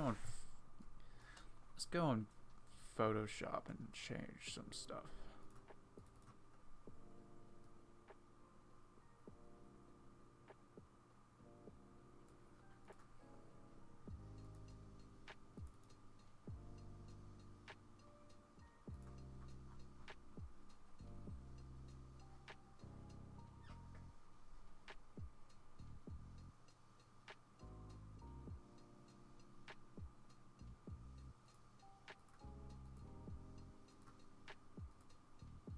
Yeet. Ute. Uteroo. Dude.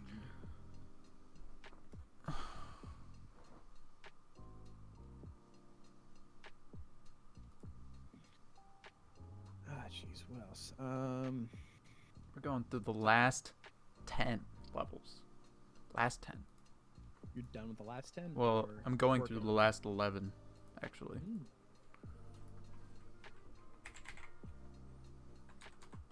I haven't seen the boss fight yet, actually. I'm curious to see what that's like. I sent you a video of it like a while ago. Did you now? I don't recall. Now time to scroll up through our Discord history. That's a lot of N-words. Don't know what you're talking about. Sorry, I'm looking at my Walmart document. Walmart has a lot of N-words. What is the N-word, though? Like, What is the N-word? I'm not even sure what you mean by that.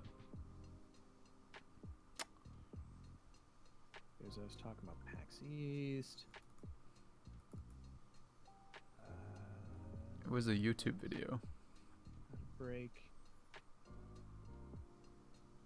YouTube. I found one here. It's just got a timestamp on it, or not a date on it. From That might- you. that That's a might YouTube be it. video, Yeah. and it's unavailable. Well, Video is private. yeah, I probably made it private instead of unlisted because I figured you'd watched it. I figured you watched it already. I probably did. I just don't. Eh? I figured you might have watched it already, I mate. think he might have actually watched it, mate.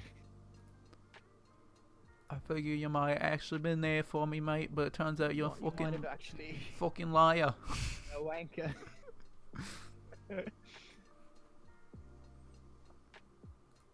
Turns out I thought you were a great guy. Turns out you're a piece of shit, aren't you, mate? Yeah, garbage human being. Screw you, mate. Oh, but yeah, getting back to old age, right? I was just like a good argument I found in the book, and he was like, okay, so let's do a scenario. Say you didn't realize it, but you've had terrible memory this entire time, and also they messed up your birth certificate when you were born. Turns out tomorrow is your 70th birthday. Do you want to die tomorrow? You feel exactly the same. Like, you probably want to live one more day. Like, so what really people are against is not old age. They're just against the associated feelings they have with old age, which are only associated with old age because they've been inevitable basically for all of human history, basically. For all of humankind.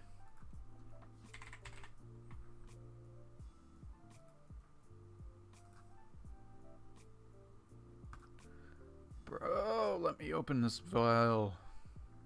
It's not letting me open the file.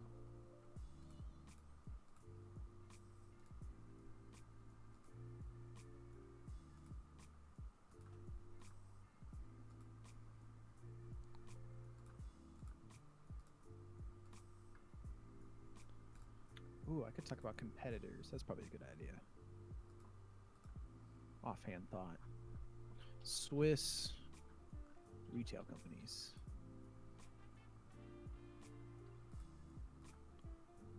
Also, I decided that I'm going to do my operations homework tomorrow as soon as I get up because I have nothing else to do tomorrow. So I'll purposely give myself something to do. Okay, so it's not letting me open this fucking PNG file in Photoshop. Wrecked. This is actually kind of a big deal. hate how there's no up to date. Sometimes you'll just go through statistics and information from various companies, and you can't find up to date information. Like the Swiss information here for retail stores is only updated up to 2016, not 2018 or 2019.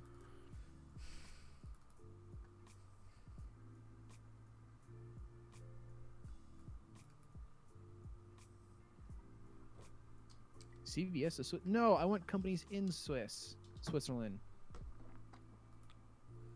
All right, we're gonna try GIMP. Maybe GIMP will have the goods. Switzerland, not Sweden. Switzerland. No. Home Depot. I don't think Home Depot's Swiss. Oh my gosh, GIMP opened it, no problem. Photoshop's like, I can't. I don't know if I can do that. I don't know if that's my job. GIMP's like, yeah, no problem, man.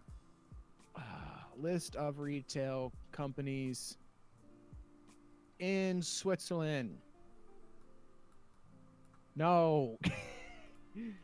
It keeps giving me retail companies of Switzerland. I want in Switzerland. And granted, the ones that are of Switzerland are likely very common in Switzerland. There is the chance that other ones exist.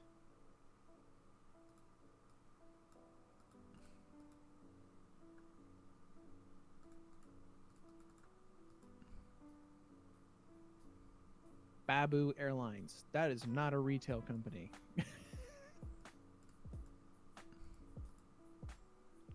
Here's a PDF document. Okay, so why can't I edit this brush in GIMP? I'm trying to change the shape. That's kind of dumb. What the heck? Why can't I change the shape of the eraser in GIMP? Oh, it's annoying. I just want competitors.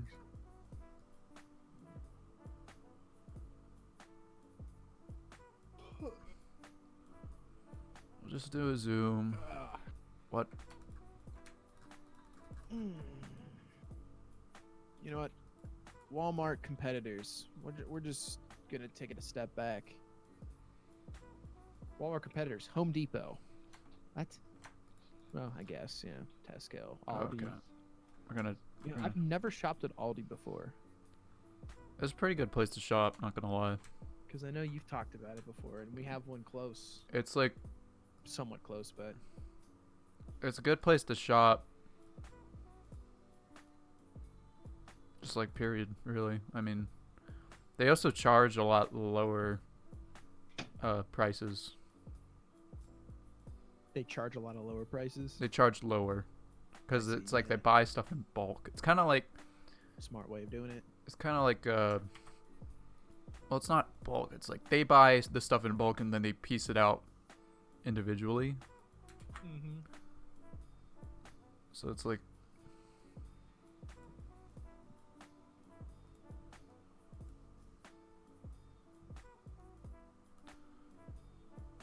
Wait, why did that block turn white? I'm looking at your stream now. I did undo probably. I see. Just trying to get rid of this. Just I mean, I don't have it doesn't have to be perfect. It is pixel art, so it's Just going to be just don't want leakage, man. I don't care for this leakage, dude. You don't need the leakage. Oh, did I tell you about the shitting problem I had? Nope. This is pretty epic. So Heck yeah. This is an epic shitting story. So over the past couple of days, well, actually a couple months, I've had this problem when I would like use the bathroom, Yes. and it would just be like these shits just weren't very comfortable, and like Mm-hmm. I found Smart. out, and I just stopped eating a hot sauce. Oh no. So like I was putting hot sauce on everything, and I was like, this is great. I put Frank's sauce on. It's not really hot sauce, Yeah. but I put Frank's So, like, sauce I'm a hot sauce fiend, on. Guru. dude. Like I love hot sauce. I love eating it. You do. I've watched it. Like I put some people say it's obsessive. I'm just putting mild sauce. I just put a lot of mild sauce on my food. I don't like Yeah, it's not big old like, habanero. dude. Like people think I'm crazy in my household, but like my household is just a bunch of like white people who don't season anything. But basically, Same. I just stopped using hot sauce and like I basically cured my problems. So I'm pretty sure it was just the hot sauce. Which is kind of sad because I like hot sauce. So I don't really know what I'm going to do now. Just not as much, or maybe I don't know maybe because like specifically the kind of hot sauce. Are you only using I one didn't think hot I didn't think I was using a lot. I think it was just all hot sauces all around. I see. Yeah, maybe just less than. I always just do Frank's, and then my dad loves habanero Tabasco a lot. So that's about all we have for hot sauces right now, and I enjoy all of them. I've eaten whatever. What are your typical ones? What's the one people make fun of calling it watered down? I thought that was Frank's. Frank's is its own thing. It's not even. There's I wouldn't even call sriracha. it hot The main sauce. ones, in my opinion, are sriracha, Tabasco, and Frank's. And then what's the other one? People always call it water. I want to say Cthulhu. It's not Cthulhu. Cholula. There we go. It's not even close. They just start with a C. But Cholula, people always make fun of. That's the most common one you see at restaurants and all that. And then out west, there's a common one called Tapatia, which I like better than Cholula. It's got a little sombrero on there. It's really good hot sauce. Oh, this is what I'm talking about. That's what I'm talking about, mate. This is what I'm talking about. It's funny. I read this list. It says, here's the list of top 10 competitors of Walmart. List off 10. Then this next article says, who's their biggest competitor? Target. Target was not on the previous list. Who are their indirect competitors?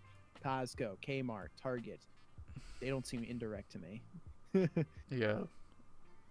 I personally think Amazon's going to start to be a pretty big competitor there if they're not already.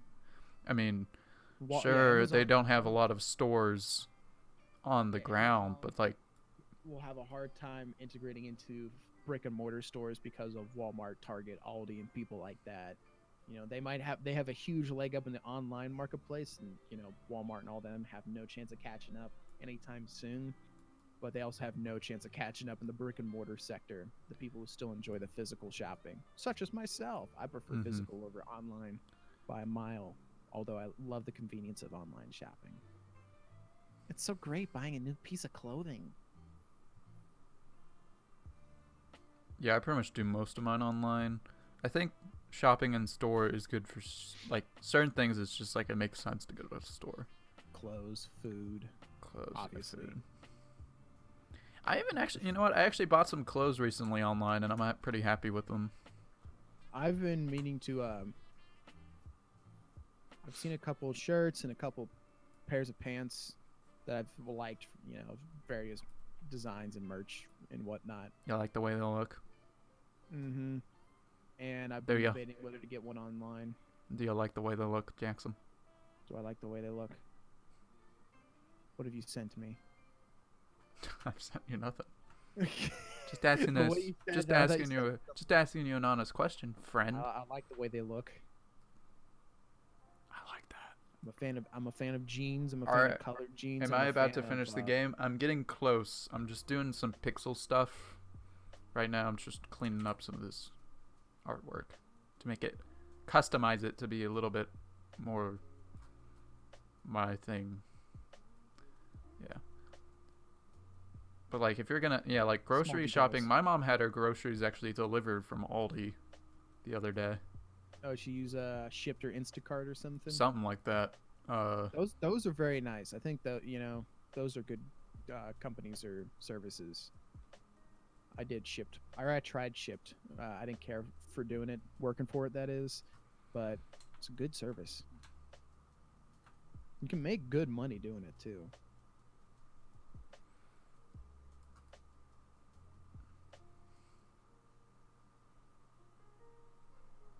So that's another thing going back to our AI conversation. Like a lot of new jobs are being created.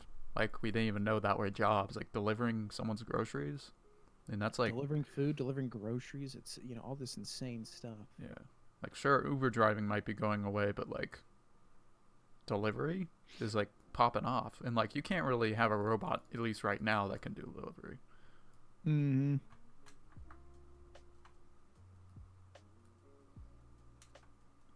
All right, I think we're good on this sprite. Get rid of the leakage. Great thing about Unity is I can just edit the sprites and it just automatically updates in Unity. So if I go back to my Unity project, close out of GIMP. I really want to learn GIMP, dude. I'm just not that interested in graphic design though. Same. Like I've always just used graphic design as a means to an end to get something done. Like I don't actually care that much for creative outlet so much. Like I don't draw. Like drawing is frustrating to me. Like I don't. I'm not good at it, so Yeah. it's frustrating in that sense. Some people draw to relax. I've never been that way. Loading up the Unity.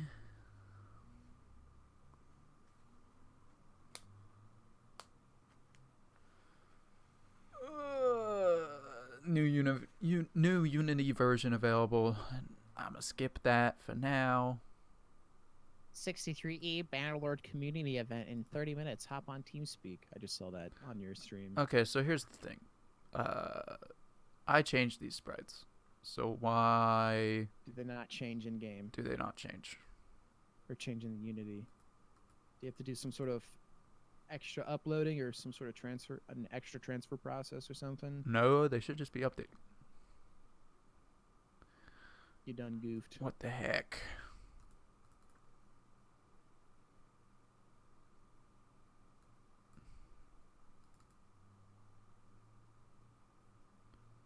It's a PNG. It looks like we don't support this format.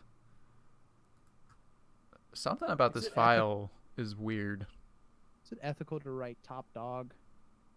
Well, not ethical, but does that What? seem business-like? I'm writing Walmart still remains one of the top dogs. Dude. Business people are animals. Top monkeys. I would. I think Top Dog is fine. Also These love how castle your desk- testers. Do you use I them love- just now or use them before? I'm implementing the castle stuff right now. which is good looking stuff. I also love how you just casually have the lasagna picture Yeah. sitting on your desktop. I tried It's just reverse sitting there. Google searching it, and I couldn't find it.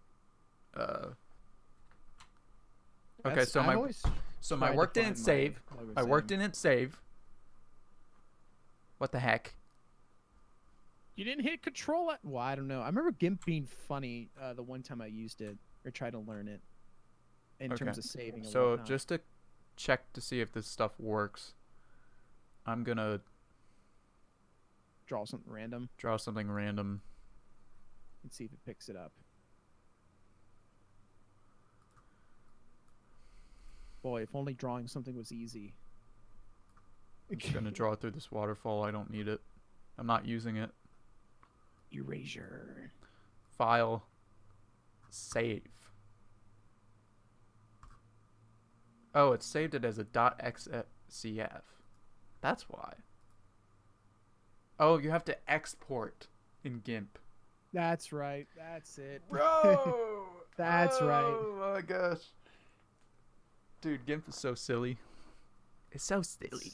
So you could just open that file back up and then export it, right? It's not gone or anything. I think so. Open. I would hope so. I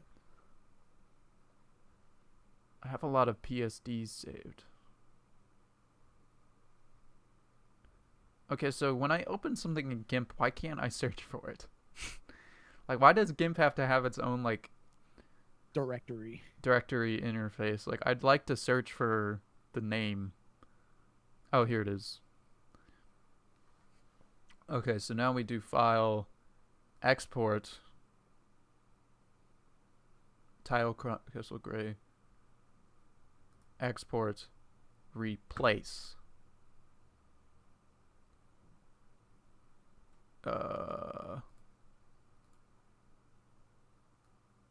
Let's not compress it. Export.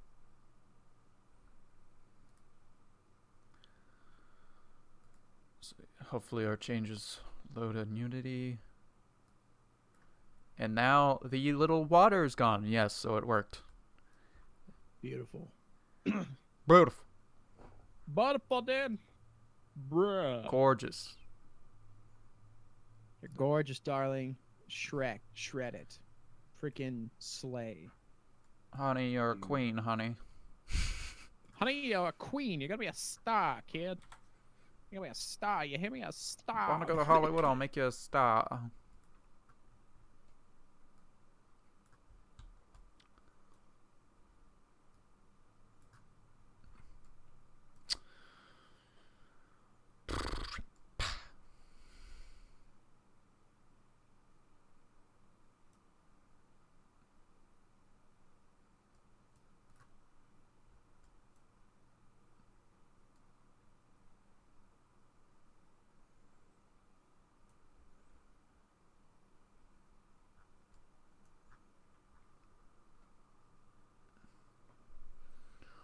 Okay, so let's save these as prefabs. So let's call this light 1. Oh. Save it as prefab.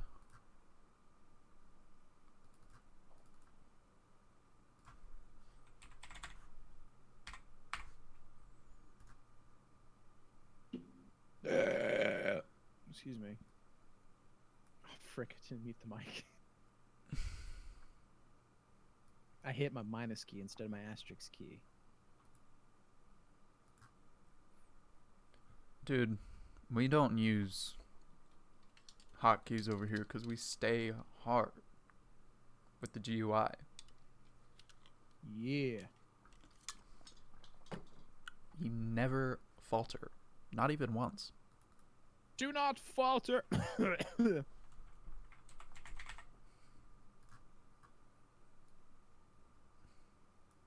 Dude, straight up ask me if I've ever faltered with the GUI. I will not falter. Belch.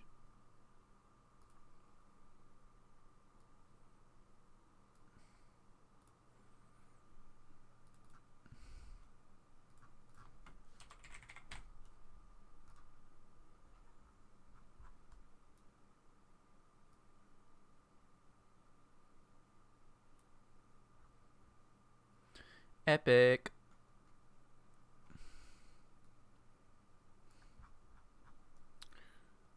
Oh, I've ran out of lo-fi, I just realized. Wrecked. Next. Hardcore metalcore.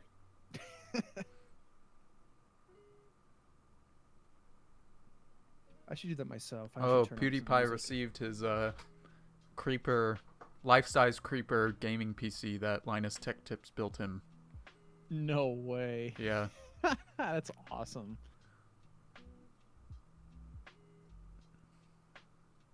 Let's see. Who do I? What have you been watching on YouTube? What have you been watching? What have you been searching? Not much, honestly. It's funny. I'm not currently in the groove where I watch. I don't know. I haven't really watched much of anything lately. Let's see. What does my history say? History. I've watched a couple random videos here and there. There's some of me getting some sound bites, a little bit of gaming, a little bit of behind the scenes stuff, A little bit of gaming. music. The amount of stuff I watch on YouTube has become increasingly more podcast dominated. Mm-hmm.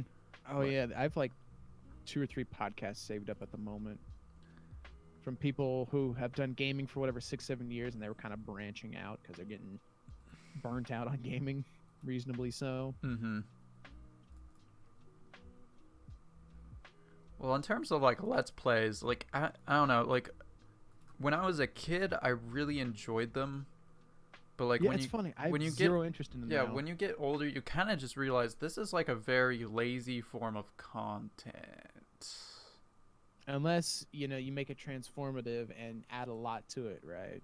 Yeah, well, like, yeah, you can do that, but like Can. a It's a big lot of can. people doing let's plays, in my opinion, just don't add a lot to it.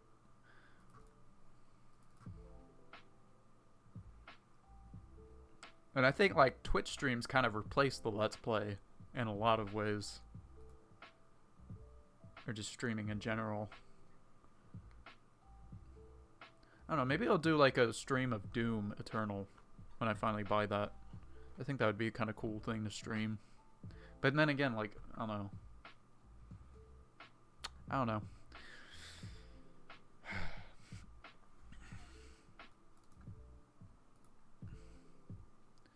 I don't know if I'd want to taint my experience with Streaming. streaming. Yeah, because like when you're playing video games and you're streaming, like you kind of have to focus on like having fun as well as entertaining. And like I kind of just use video games as a way to relax, so I don't know if I'll ever stream video games. Like I have done brief streaming in the past, but nothing serious.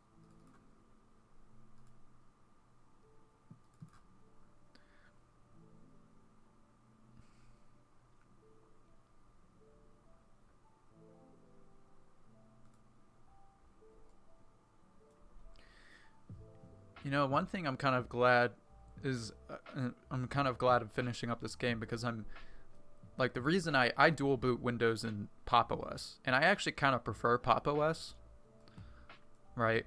But because I like everything is on Windows, that's the problem with Linux. It's like everything's here, right? Yeah. So it's like really hard for me to, and like Unity is like one of those tools only on Windows, you know. There's a lot of things that don't have any sort of Linux support, Mac OS support, or whatever. I haven't heard of Papa OS before. I don't think I've heard you mention that. So it's basically an out of the box like optimized Linux distribution that's based on Ubuntu, which is like the most popular. So like for the Linux support that Linux gets, it's gonna basically be Ubuntu based. And Pop OS is like a fork of that that's maintained by this company that sells Linux-based computers called System 76. And basically it's a Linux distribution that out of the box has all the like drivers installed for like gaming, right? And it's like very easy to just get up and going with like gaming on Linux with that distribution. Which is the reason I chose it, and it's also optimized for like workflows involving like coding and like just productivity stuff. It's very well designed for that, I guess you could say, with like the layout and everything.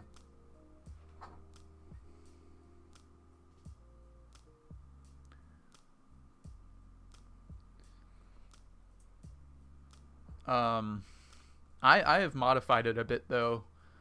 So my Pop OS distribution looks a lot like more like Windows. Like I put a different what it's called a desktop environment on there, so it's like a bit more tailored to me, which is nice. And like for most stuff, like basically anything I do for school other than Visual Studio, I could do on Linux like just as well, if not faster, because there's less overhead.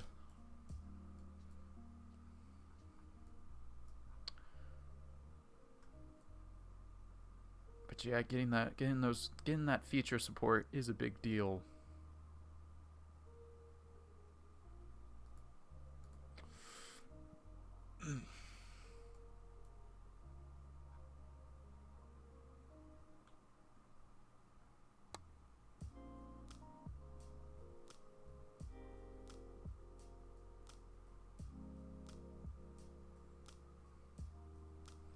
should adjust this camera. I don't know. Maybe I should like change the way, move it over here, move it over here. There we go.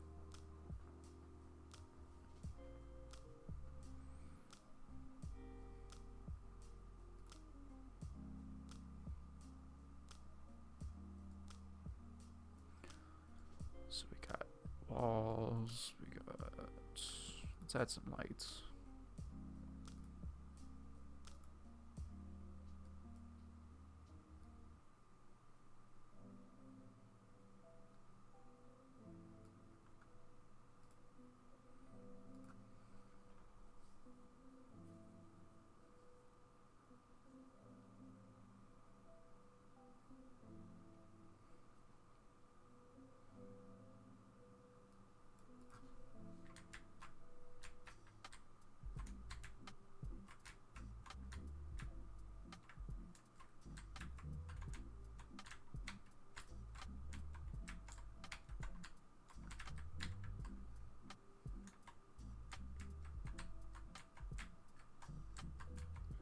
Looks good. Looks good.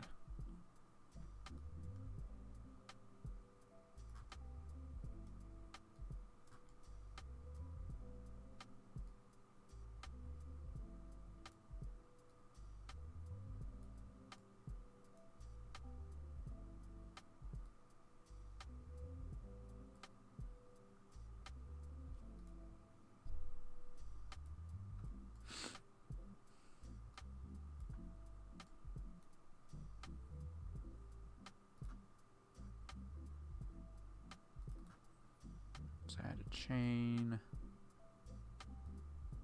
Let's see here.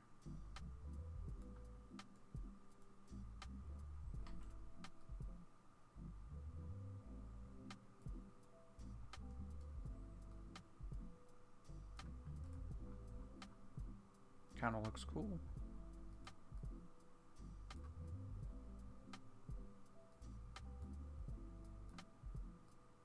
Maybe do something like that.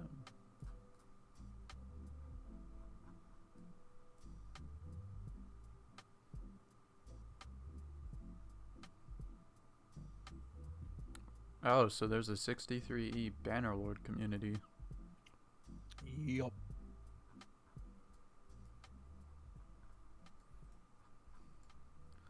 So there's no mod for the like But it's just a Napoleonic warfare yet. It's just basic like archery and swords still. Mm-hmm. Gotcha.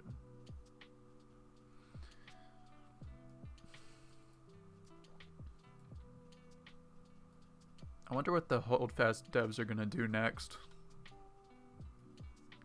Because it sounds like people are about to like abandon ship on Holdfast. Like once a mod comes out for Mountain Blade. I have no idea what will all happen. Because you can fit like 1,000 people in one game on the Mountain Blade, right? That's possible. Possible. Maybe not on multiplayer, at least single player you can have 1,000 people in one game.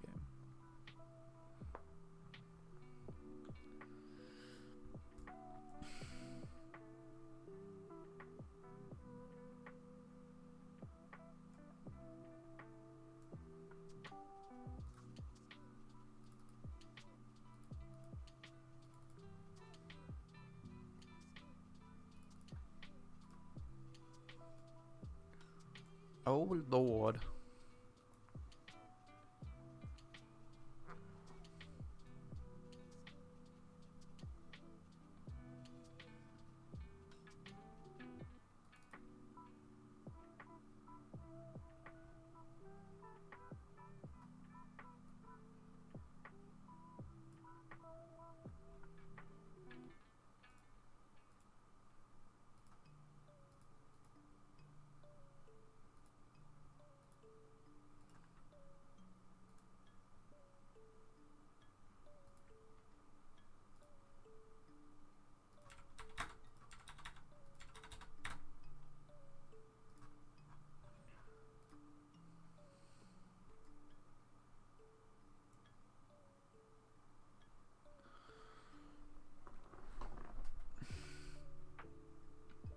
How's the project going? Pretty good. I've got a page going here, so not too bad.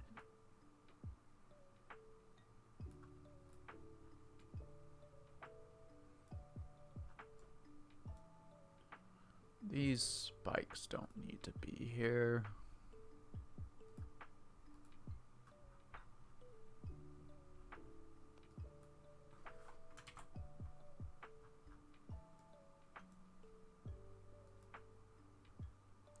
Oh, wait.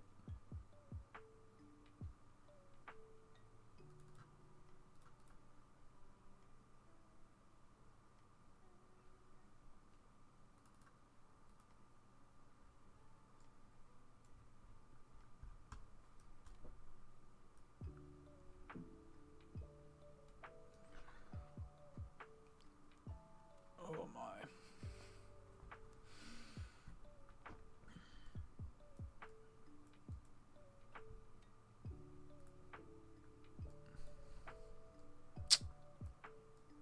What to do?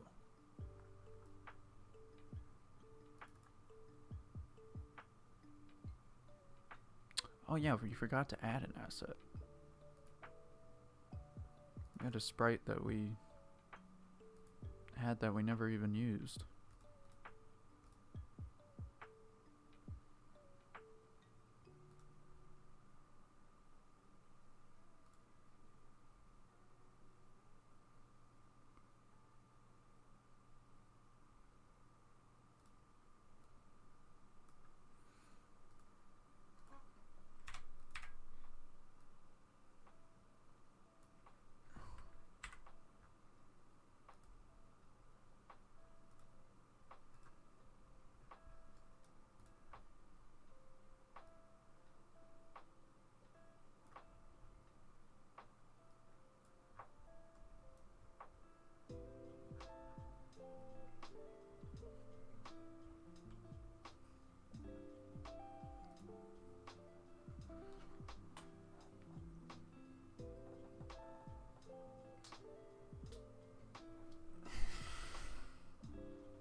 Alright, I think I'm going to go grab another seltzer to drink. Noise. Keep people company, Jack. I'll be right back. I don't even know what I'll do because I'm typing, so I am just sitting here typing away in a paper stating that Walmart, although Amazon absolutely annihilates them in the electronic commerce industry compared to other brick and mortar based stores, they're doing a lot better. and that's essentially it.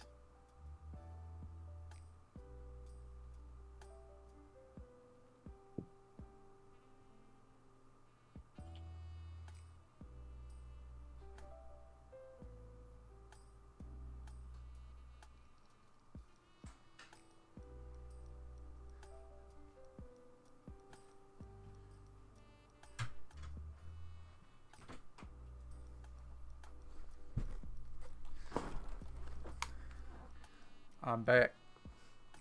Lol.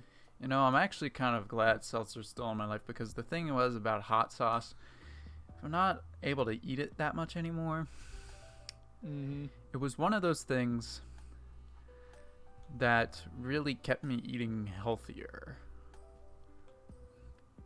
Because having hot sauce was... it added flavor to food that otherwise was pretty boring. Bland. Yeah. So... Sriracha's and I told that to my mom and delicious. she got offended. Like, my cooking's bland. It's like, no, your cooking is fine. Actually, your cooking is very good. It's the food that's beyond your control. If it's just rice, it tastes like flippin' rice. Yeah. If it's just couscous, it's just couscous. So I'm gonna either have to get creative or gonna have to do something, I guess. Because if I can't eat hot sauce anymore, that's gonna be a big oof factor. Major oof in life.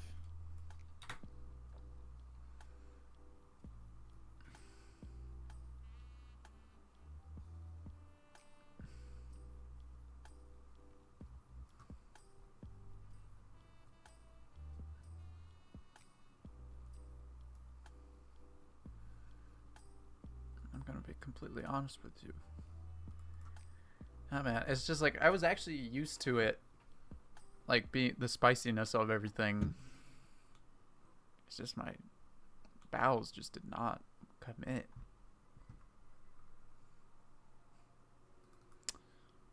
It's big sad. Big, big sad.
Walmart is the nation's largest gun retailer. Interesting. Stonks. Stonks. We got ourselves a big old stonks.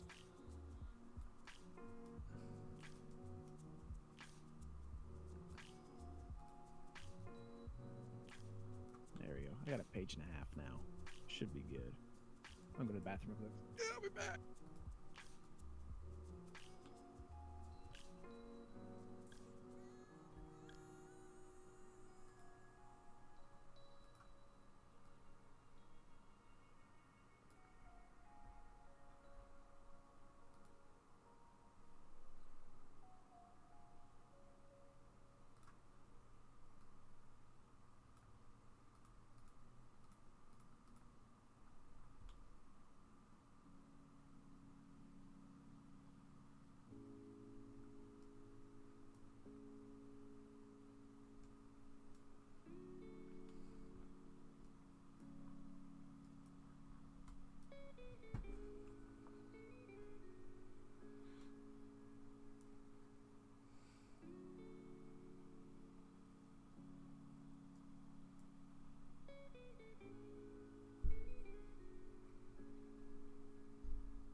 Moving on to the next level. Leveling up.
This rack a little bit lighter.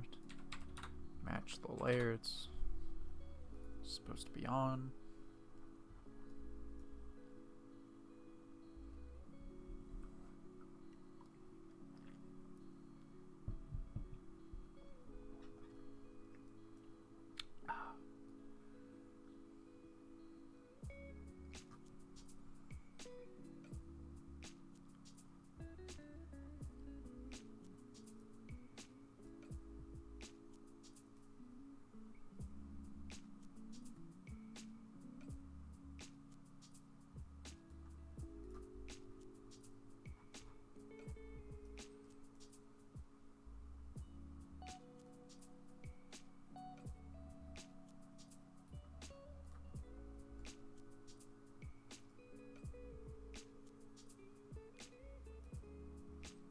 Looks pretty good, I think.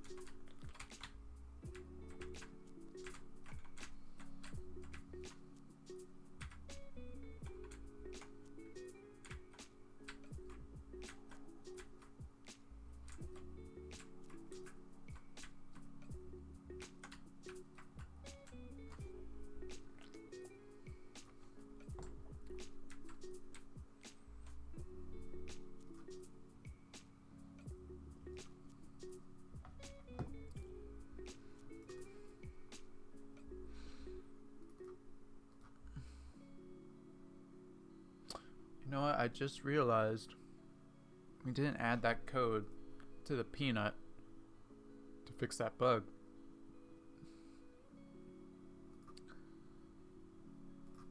So let's do that now.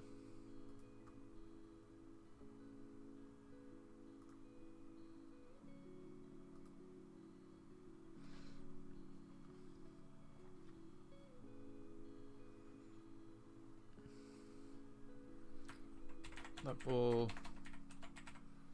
41 animation.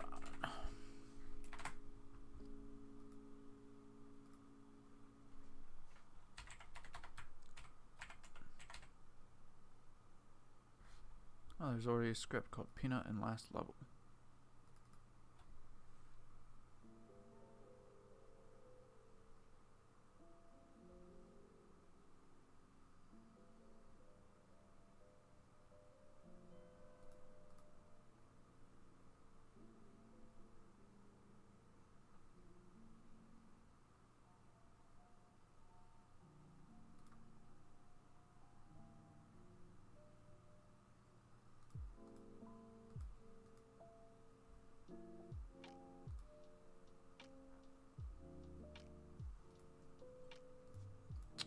Okay.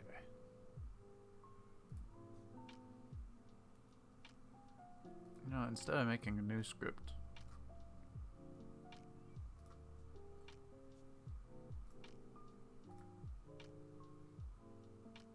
could just modify this one. I think I might just do that. If scene. So let's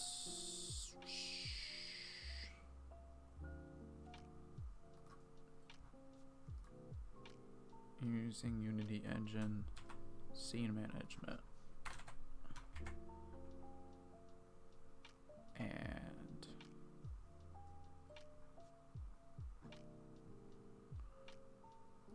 if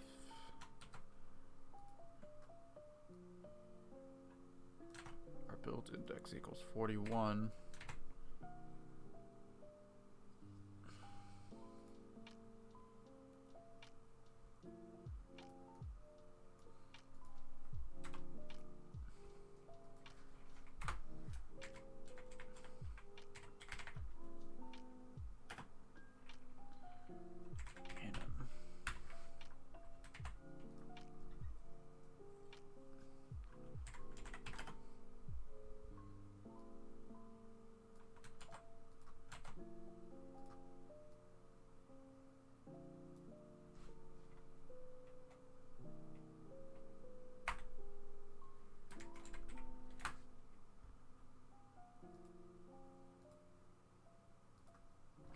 where did I use this script?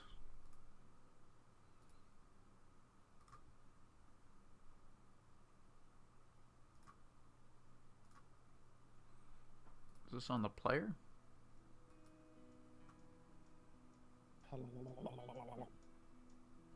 I'm trying to figure out this code that I wrote. You done goofed. I don't know where I ever call this. If I ever do call it. I don't think I ever call this. What do you mean by called this? Oh, Like no, this- probably programming term. It's like if you request the code to be ran. Not sure if I ever did that.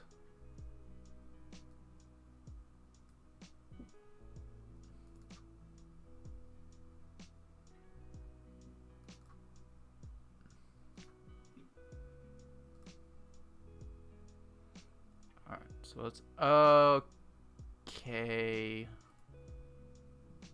It's coming back to me now. It's flowing into my brain.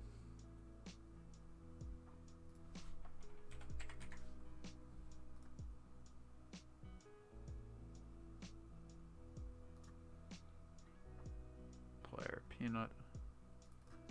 Last level. Gotcha. Okay. We're on the right track.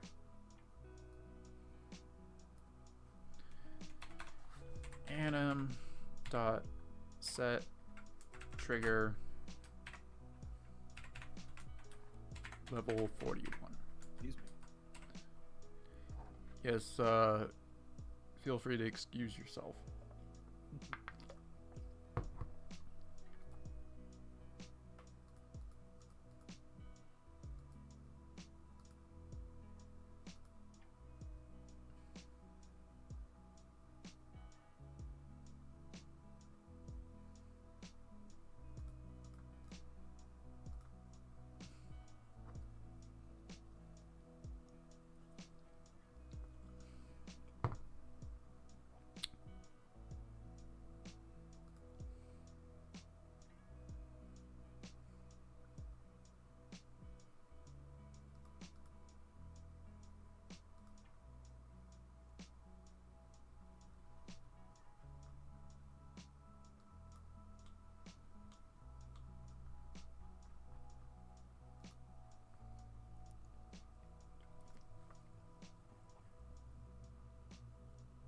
Honestly, I don't remember why I made this animation, so I'm just gonna kill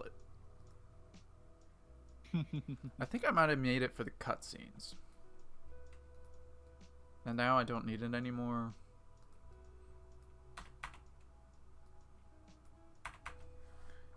Because my cutscenes are literally just cuts. Mm-hmm.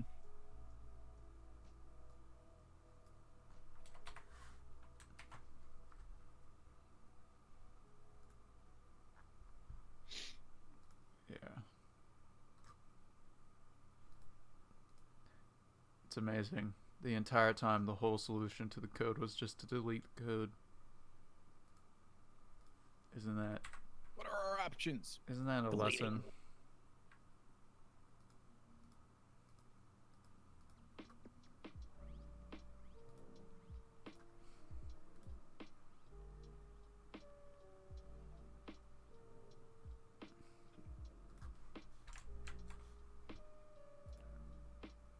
Fascinating.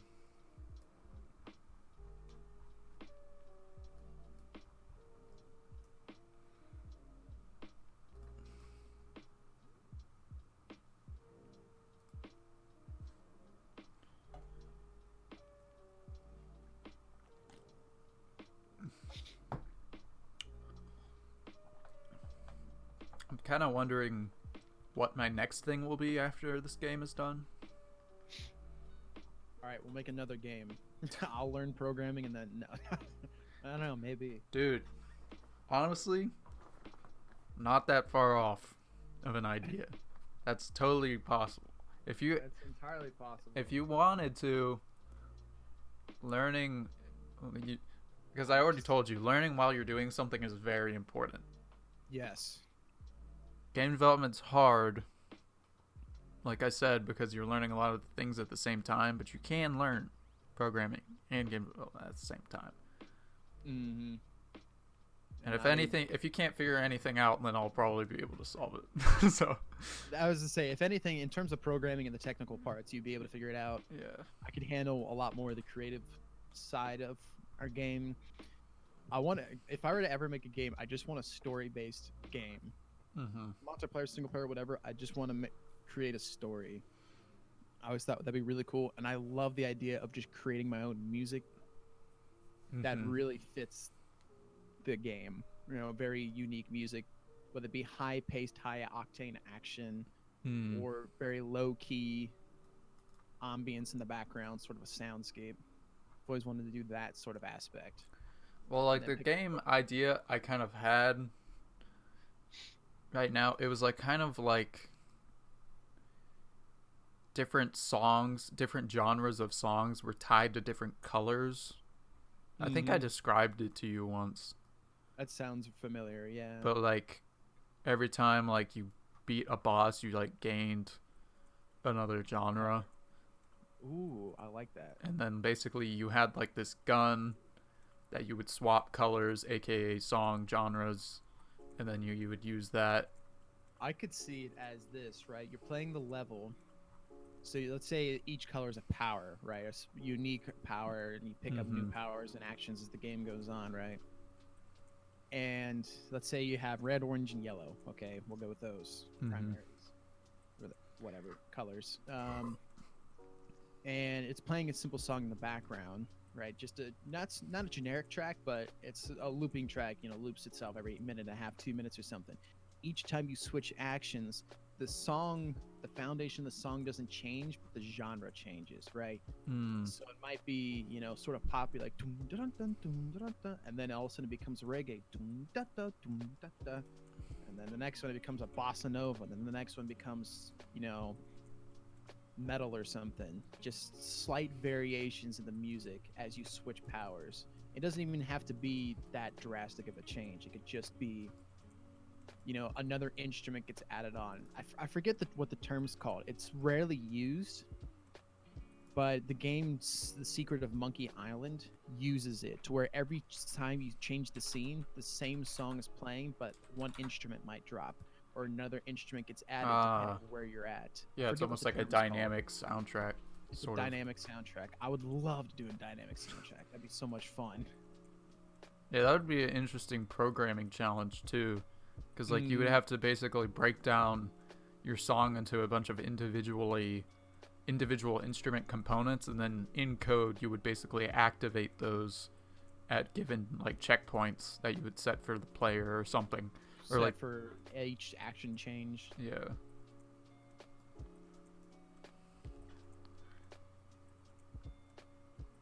Yeah, I think I'll probably do multiple things. Like, I already do multiple things even though I have this game going on. Like, I set up the Plex server while I was programming this game. I just set up Pi-hole yesterday. I became a streamer. Hey, chat.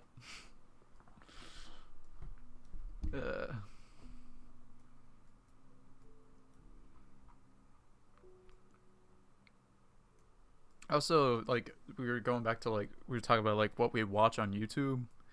I feel like a lot of, like, streamers, like, it's hard for me to watch people now who don't seem to contribute, like, a lot. So, like, I don't know, it's just, like... I don't enjoy watching a streamer that's doing nothing but playing the game. If all they're doing is playing the game, they might be a personality, but, for instance... if it's a group of people playing and they're being funny and everything, and it's good banter, I'll watch that. But if it's someone who's just playing the game, their personality, or they might be associated with the group, or they're very good at some game, they're playing something else, I have no interest usually. Mm-hmm.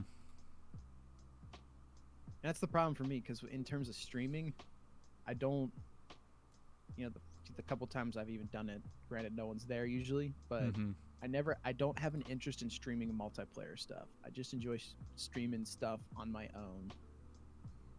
Not so much single player games, but just by myself, because I like interacting with the chat one-on-one, or having a conversation, or a podcast format rather, sort of like what we're doing now, because we're both doing separate things, but chatting.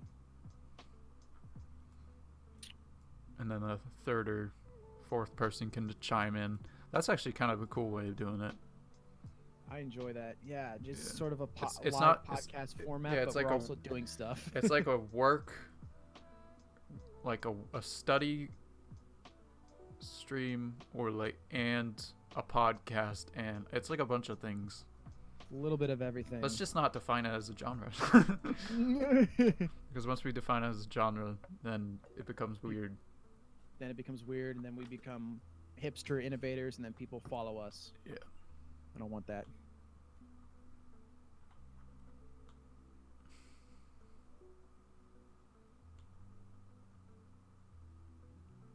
I'm really liking the way this is coming together.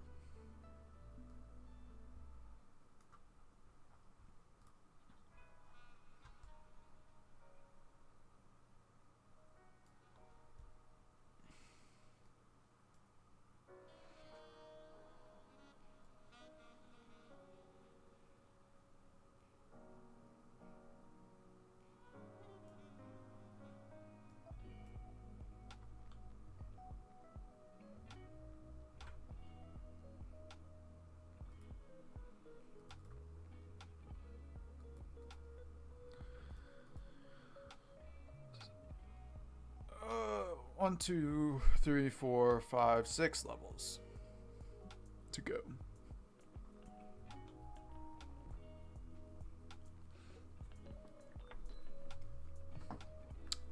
So if I'm looking at this, oh, okay. So there was one more thing related to music I wanted to do. Is What's that? Prelude in C at a faster tempo. Did you ever do that? Prelude in C at a faster tempo. I don't recall. Okay, so Control F and search our Discord. I swear I asked for something Prelude in C at some point in a faster tempo. Probably. I don't know. Just like check our Discord logs because that's where we communicate everything about the game. To Would you see, be able to speed up the tempo of Prelude in C? yeah. Prelude in C major version 2 is now up. Wait, Okay. No, wait.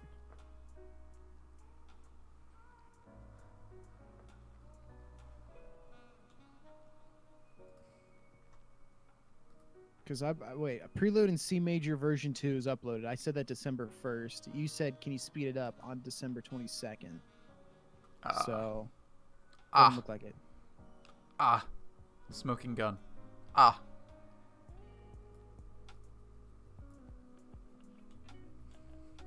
on. Wait.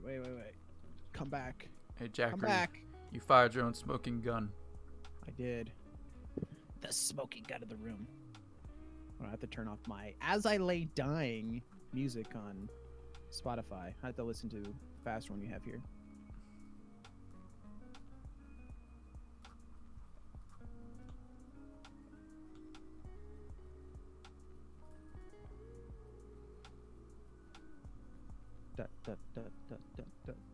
Five, six, seven, eight.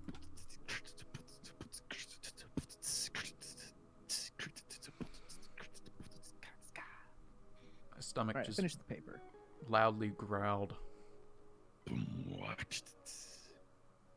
I could beat Bob. You can't, but should you? Did I not upload? Did I do it again? Well, no. Would this be the first time? And then the other day with Claire de Lune, would that be the second time? Because I'm looking at my folder for Prelude in C major with the MuseScore files and everything, and I have 4 files of C major sped up. Hold on, let me check Google Drive. Oh shoot! I didn't mean to close that.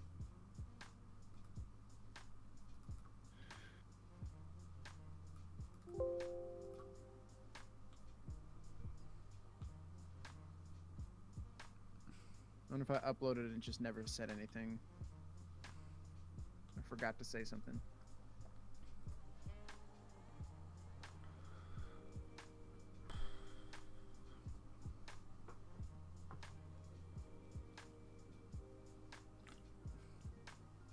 Can't believe you just did me dirty like that. I did. I think I forgot to.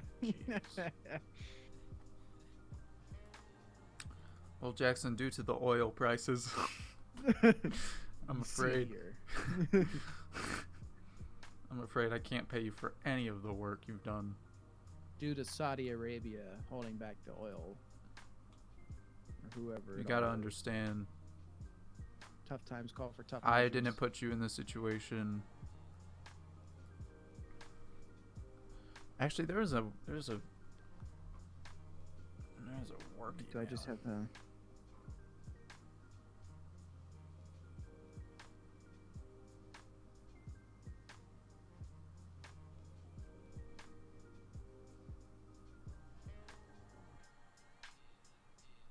This guy has such good high vocals. Holy crap.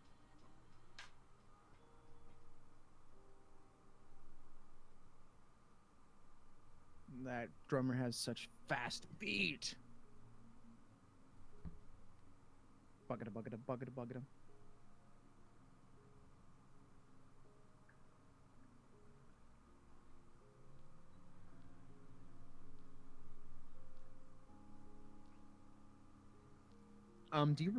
Are you able to check which Prelude in C major version you've picked already?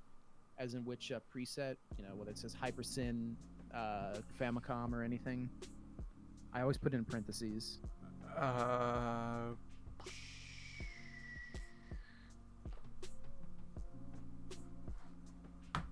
don't actually know if I have them all picked out. Like, I think I did, but I accidentally deleted the folder. Let me go back. Music.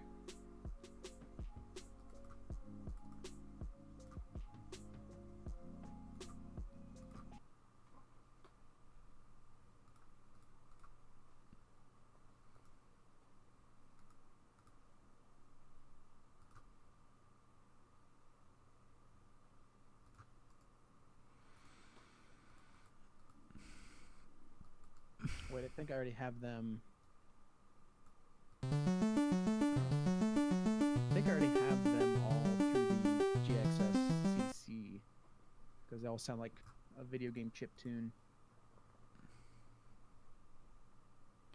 Yeah, I don't think I selected one.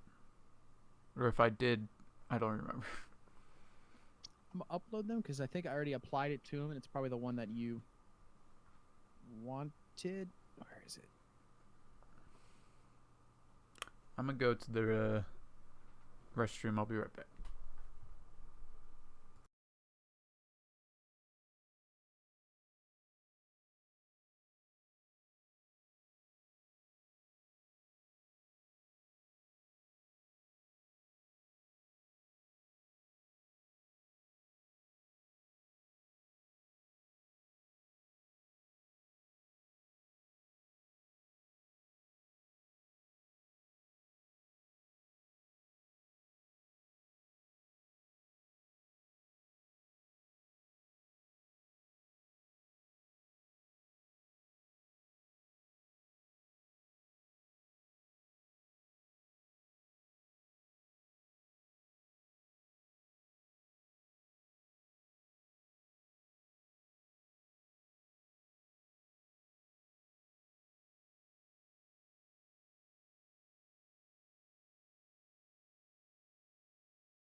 I'm back.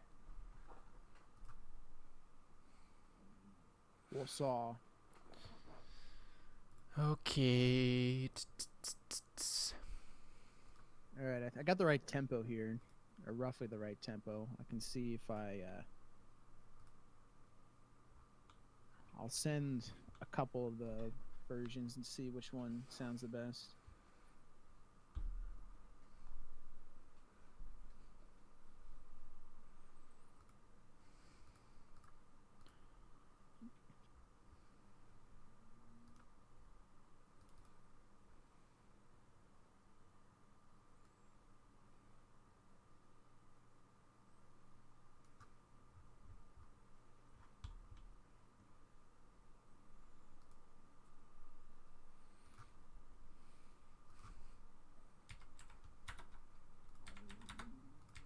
Dude, my stomach is like audibly growling. Have you eaten much food today? So I had, like, you know, like how pizzas sometimes get cuts like in like squares. Mm-hmm. I had like 3 sort of squares of pizza and some I coffee. see. And other than that, I really haven't ate much today. All right, I'm uploading 4 versions of it to see which one you like the best. I'm trying not to like eat a lot, you know? Mm-hmm. Just enough to sustain myself.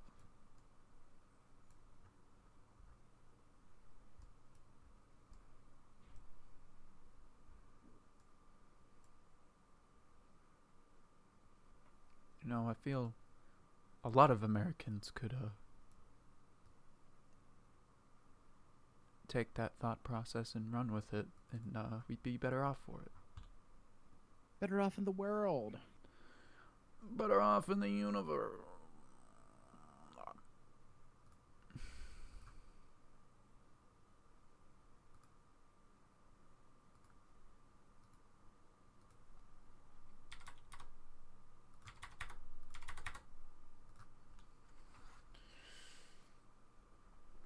Cause okay, so tomorrow I think what I might do is I might convert everything all the music into MP4 or MP3, Mm-hmm. and then throw it in the game and then do some testing.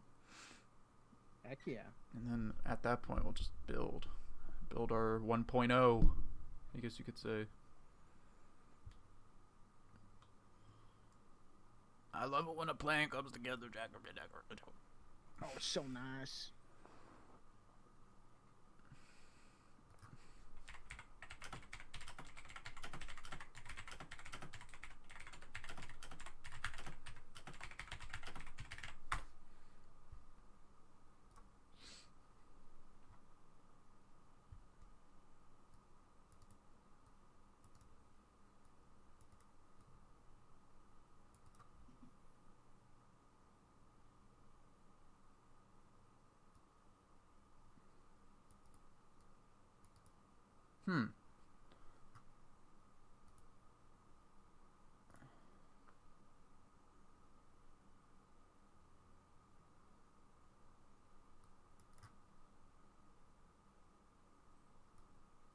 People are saying it only takes a couple hours to publish to Google Play.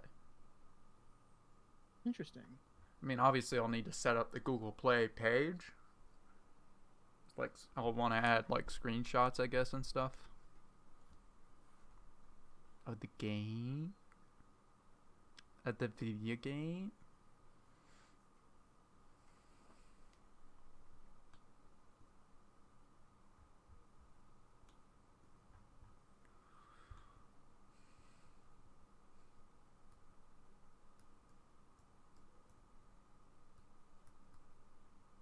All right, I shared the music. See what you think of it.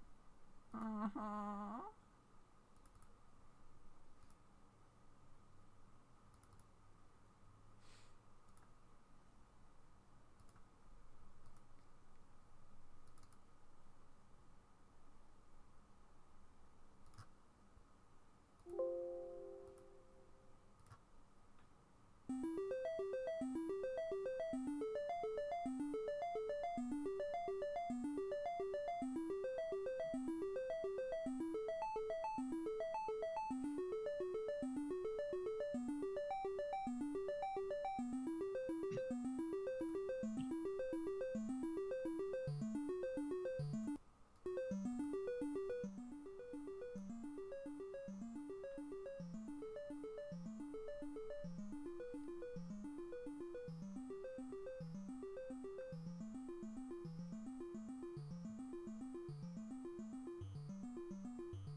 It's definitely the good speed. It's good tempo. I think it's pretty good. Good job. Yeet. Consider this a virtual pat on the back. I cannot give you a real pat because of the coronavirus. Because Corona.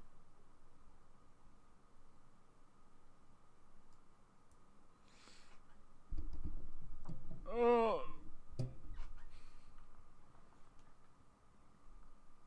Okay.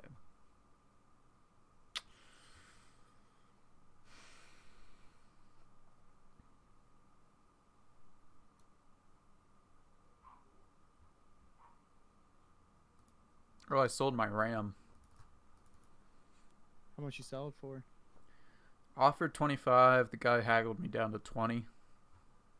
And I was like, it doesn't really matter. Why not? When it's that small. He said he had like a 45-minute drive, so that's why he said, "Can you have it for 20 instead?" I was like, "All right, well, sure." Jeez, 45-minute drive. Hour and a half.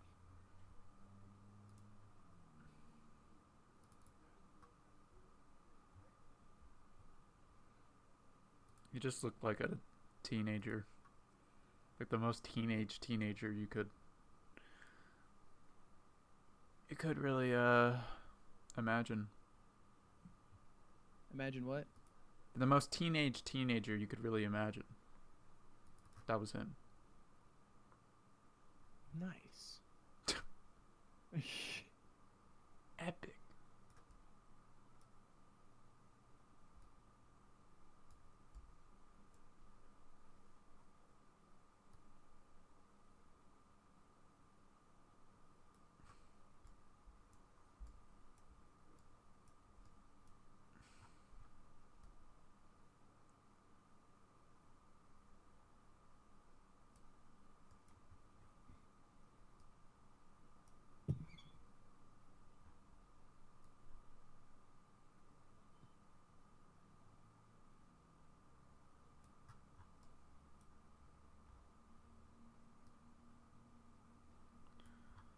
Okay. We have 1, 2, 3, 4 more levels.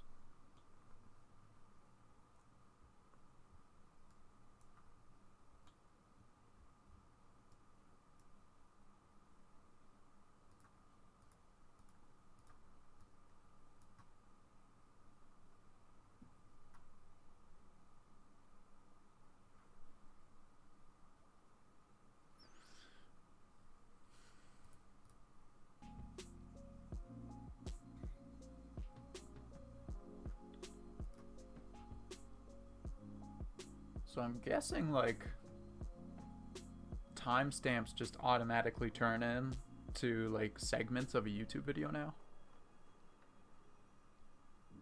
I think so.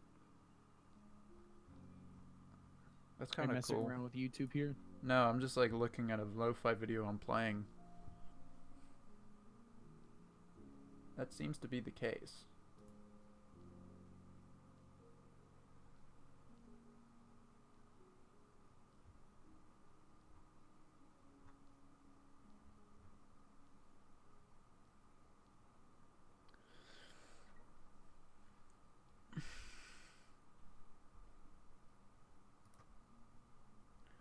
The fact that I can't get a haircut right now is really big sad. Like, it's such a first world problem, but still, like, I'm allowed to complain. And I will exercise my right to complain. You best believe.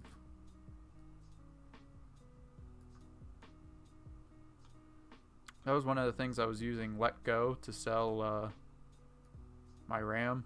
People were offering haircuts on there. Oh yeah. I used Letgo for a short time to get rid of a handful of small novelties, mostly video games, physical games like PS2 and Game Boy.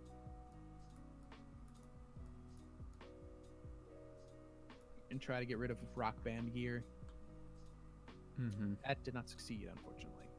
We threw the drum set away and we still have the guitar. Because I beat the living crap out of the drum set when I played Rock Band.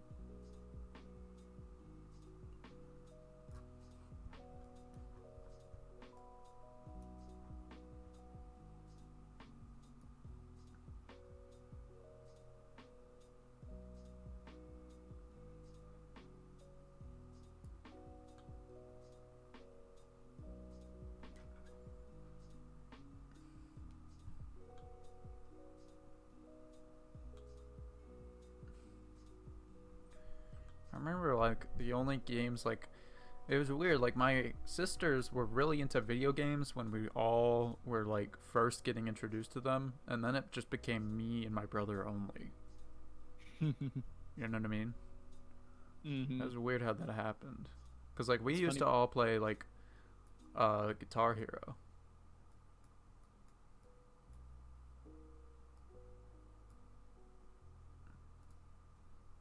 My brother and I were funny because we played a little bit of co-op together, enjoyed playing together, and as we grew older, I became more involved with multiplayer games, whereas he became more involved with single-player story-based games Mm-hmm. more than anything. And then he became a huge fan of RPGs, and I just did not. Never been one for RPGs to this day.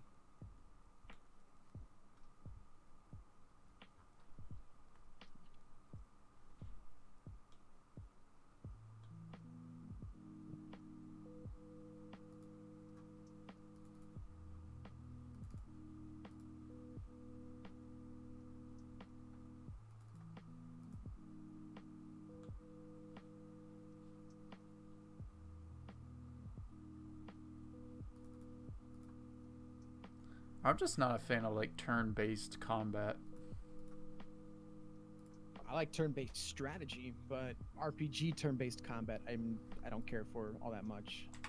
Yeah, it's just Save for one-on-one, Digimon, Pokemon. I enjoy that.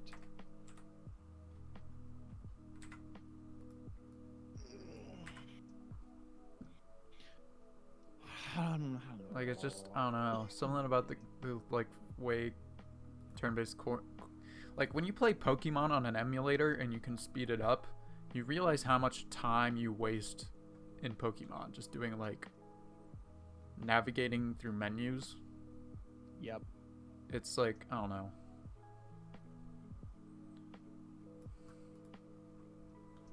Like you can beat Pokemon in a day. Easy. Like an afternoon even if you use an emulator. Because like so much of Pokemon, like the grinding, like I don't know, it might as well be automated. The game might as well play itself.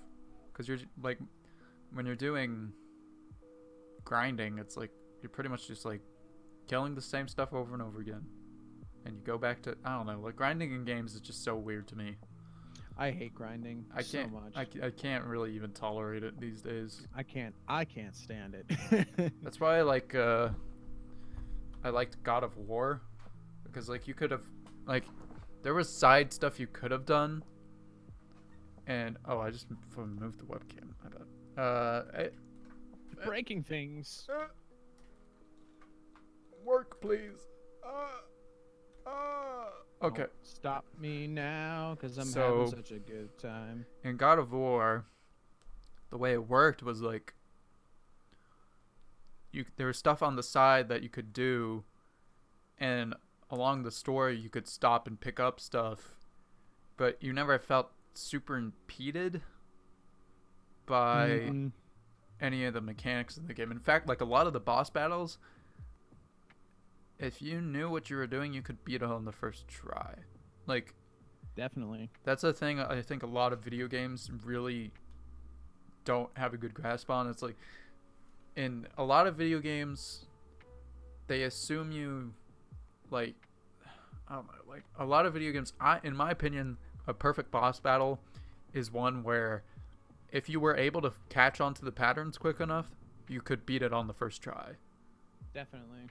In Dark Souls, it's like you have to die like 100 times just to get the patterns. Understand it. It's And so then dumb. Hence Souls-like, Yeah. becoming a thing. I think the whole Dark Souls genre is like super overrated, but like I don't know. I think it's overrated or rated for the wrong reason. People say it's so good because it's difficult, and you go, no, it's good for other reasons. Makes sense that it's got its rogue-like features, but at the same time, it's not good because it's hard. Well, it's not really rogue like or anything because you don't really Roguelike ever or lose. rogue. You just lose money when you die. That's true. Yeah. I don't know why, for whatever reason I thought it had permadeath for a second. It doesn't. Yeah, imagine playing Dark Souls, game that takes 20 hours to beat. Imagine that being permadeath. Imagine any game being permadeath like that. It would suck. Although someone out there is probably making that kind of game where it might not be necessarily the most difficult, but it's a 15, 20 hour haul and permadeath. I'd be willing to make a game like that. You know, it takes 8, 10 hours to complete. You have one life, but it's not a hard game in a sense. Like you said, if you can pick up on patterns and understand how the game works, you'll do just fine. But there's that terrifying sense that you could just lose everything. Just like that. Well, Senua's Sacrifice was kind of like that, where it's like if you die enough times, the game resets. Interesting. But I was just like, okay, fuck that system. I'm just turning it on easy. So I did. That's weird. I've never heard of something like that. Yeah, like if you die a certain amount of times, like every time you die, like this mold grows up your arm towards your neck and up into your head, basically. And if you die enough times, you actually have to restart the entire game. And I'm just like, this is a dumb system. I'm turning this on easy mode. I have no patience for games that want to waste your time with permadeath systems or anything like that. I have zero patience. Faster Than Light is hands down the best permadeath system. Why? Because it's not even permadeath. It's just you die and you do the next run. Yeah, it's kind of like RimWorld or whatever. RimWorld, yeah. You know, I enjoy that where it's sort of the only way you die is self-destruction, which is RimWorld. I want to eventually get around to playing that, but I don't think I ever will, because that game I've heard just take... Like going back to way earlier about what I was saying about PUBG, I feel like that game would just destroy my time. For her to put a ton of effort into it. Well, yeah, like RimWorld, you pretty much... RimWorld, you pretty much have to die on like the first couple runs you do. So it's just, I don't know. I don't like games like that because it's just like, okay, so why am I doing anything? Yeah, if I'm gonna lose my game carries progress. on, you miss a lot of the beginning stuff as well. Like, no, the progress bar is you. You're getting better at the game. It's like, fuck off. Like, I don't have time for this. Like, I don't have time to like. I play too many games to like continuously master one after the other. Like, and sometimes, dude, to be honest, your game mechanics aren't tight enough for me to want to master your game so I can beat it. Like, right. Being frank with these developers, dude, like permadeath is so stupid. For like most games, I mean, I guess Faster for Light, then like that's pretty much the only way you could really do it. Because it's like, oh, if you lose there, it's like your colony failed. I guess Civilization was also kind of like that in the sense, like, you can pretty much get to a point in the game where it's impossible to recover. Right? Mm-hmm.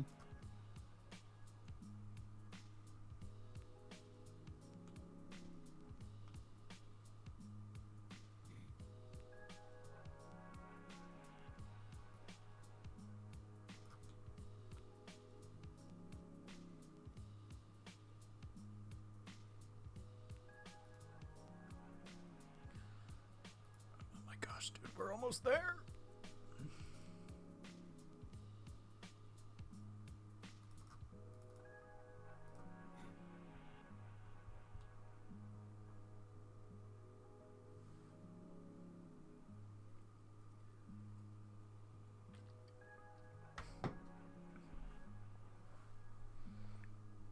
Been working on this for 3 hours.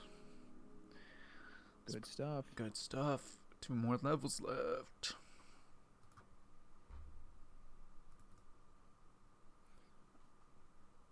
I wonder what happened to Bill. He hasn't sent a message in the chat for a while. He might have left. Viewer count. Did screw Bill. No. Viewer count has not gone down, so it's like,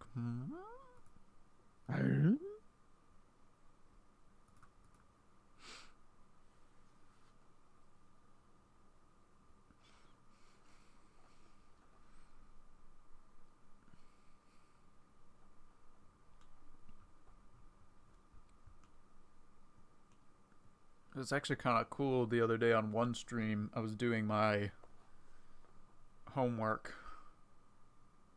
for one of my classes, and I actually had like a guy who like was programming since he was 8 years old, like hop in the Ooh. chat. It was actually really helpful. Sweet. Yeah. Those are some of the best people. Yeah.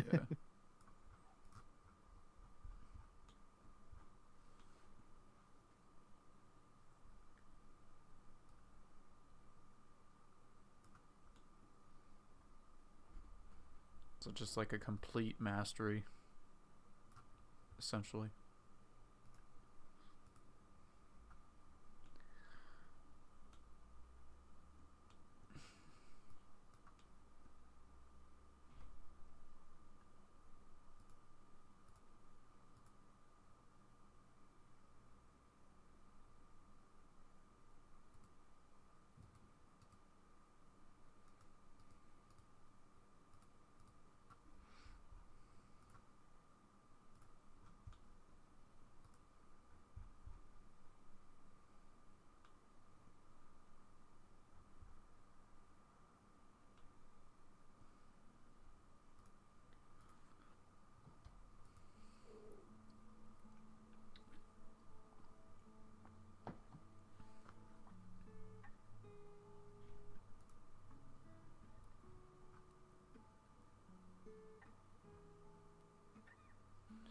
Listening to lo-fi music might be the like most white girl thing about me.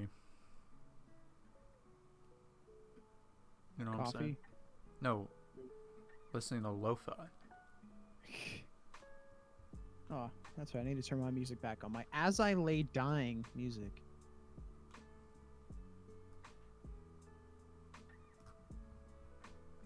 So if we're having an honest conversation here, Yes. let's be real.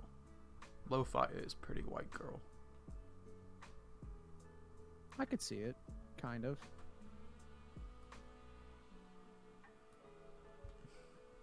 Like it's not like the definitive white girl White girl genre. music. I mean, that would be whatever, hardcore rap or something. Honestly, these Go, ah! days it might not be that far off. Like something like Ariana Grande or something. I'm sure like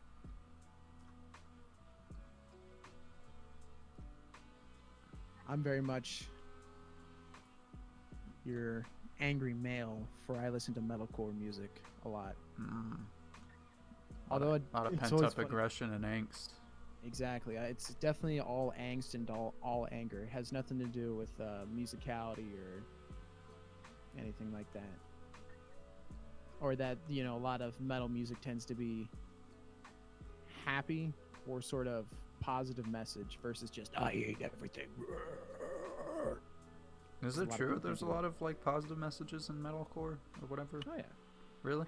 So, I mean, granted, yes, the people who sit there and go, it's all negative. Well, yes, of course, there's a lot of people that are negative. There's a lot of people that are, it is angst and anger, but there's still a bunch of, you know, positive messages. That the harder the music gets, as in the more music it gets, obviously, the more angry it tends to get. But sort of your mid-tier, low-tier metalcore, as in how hardcore it is, the more positive the messages tend to get, or the more positive it ends up being as other genres, you know. But I would put a lot of money down metalcore is far more positive than your standard rap. From what I listen to, I don't listen to a lot of raps, so that's not a very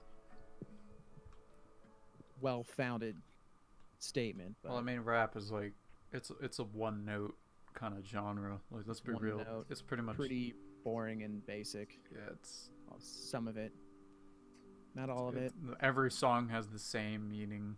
Let's be real. Gangsters, hoes. I've listened to money. plenty of rap, and pretty much all of it has the same meaning. Like it's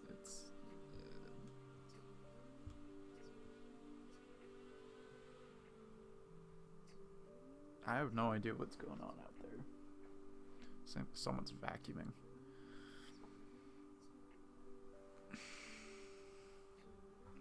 I think Bill had a stroke.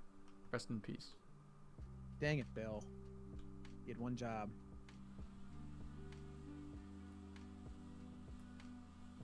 Dude, somebody's like grinding coffee beans or something.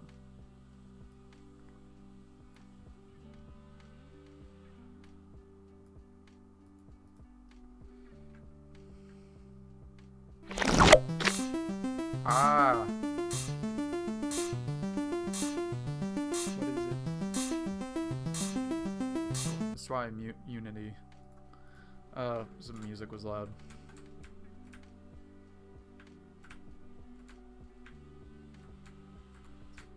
What is happening out there?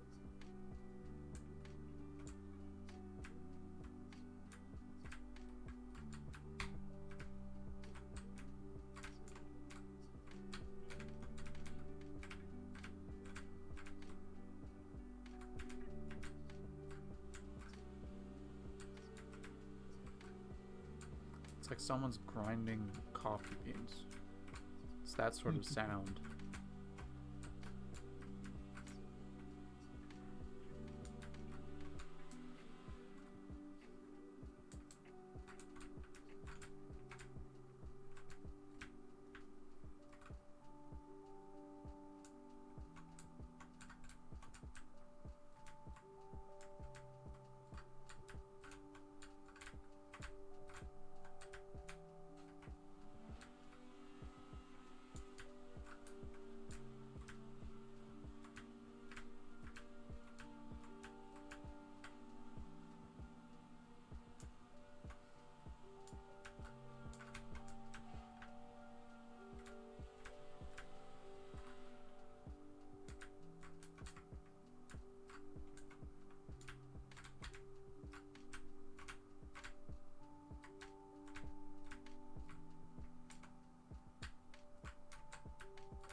Alright, moving on to the final level.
Dude, I'm like really dreading having to start this book tonight because I need to read one more book for my philosophy class. I don't know if I've told you this already, No.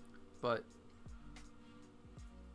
it's like a class where it's like, I have 3 more papers I have to write, You told me that part, yeah. and like 2 of them are on this book, and I could just look up the smart notes and probably just fake it. It's Heart of Darkness. Oh yeah, Heart of Darkness, good stuff. So it's like, I haven't read it, but I have it. I don't know, like,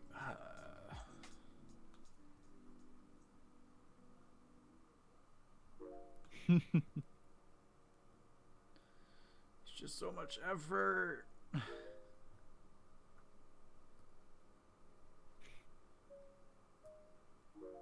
I like have senioritis, but for like 1 semester. Where it's like I just like giving up on this semester because I don't have to care as much. Like, because they tell you basically, oh yeah, you don't have to care as much. You know what I mean? Like,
Got an email update from work. What does it say? Something something. Work at home. Something something. Things are going okay. Something something. Not enough laptops still.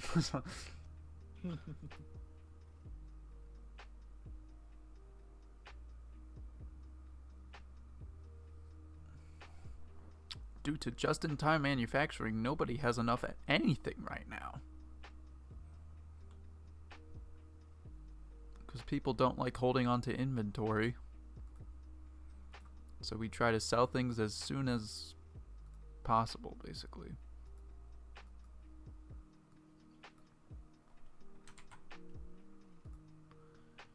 And most of the time it works out just fine. Right now, though, you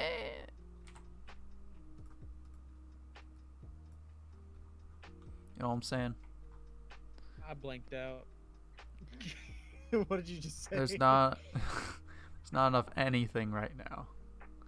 Nope.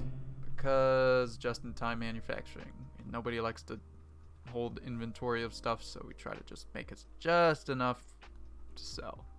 Hey, that's what I'm learning right now in operations. Yep.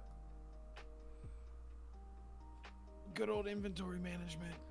Most of the time it works out fine, but when there's a spike in demand, it kind of screws us.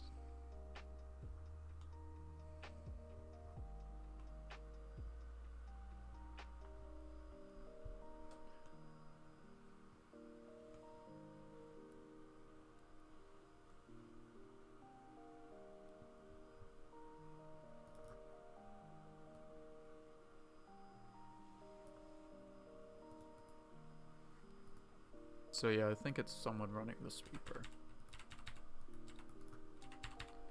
Which actually I'm kind of okay with. I mean, there's a door. I'm sure it's not super annoying.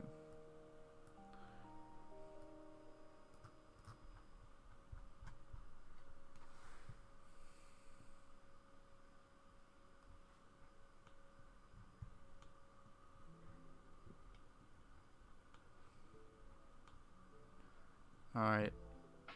Pretty much done. Mm-hmm. Did it. Almost. We're almost there. We're almost there. Just gotta add music and stuff. Once we add the music, then we're done.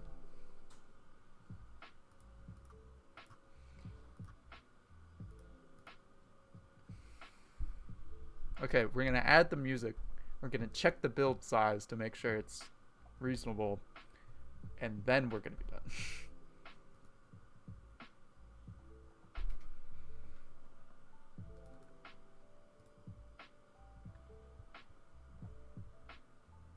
Okay.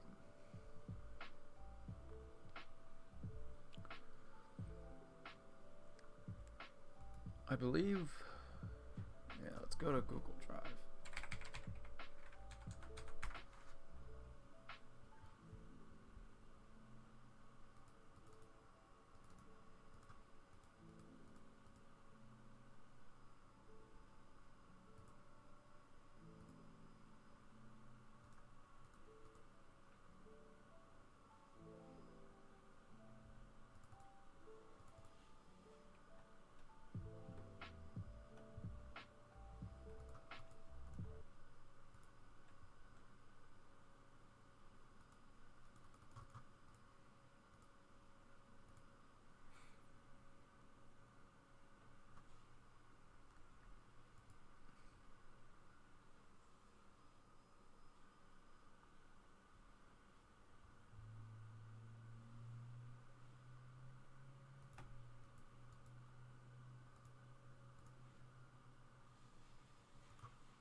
Yeah.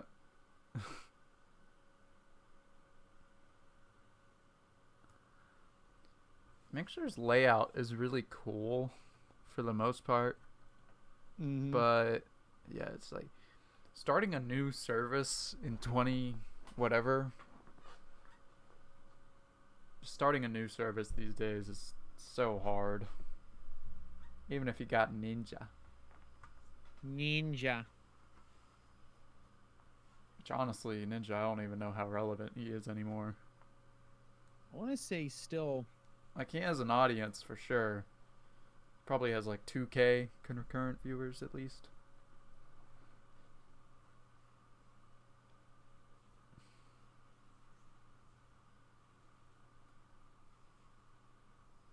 He has 3 million followers on Mixer. I'm looking him up right now. 58 million total views.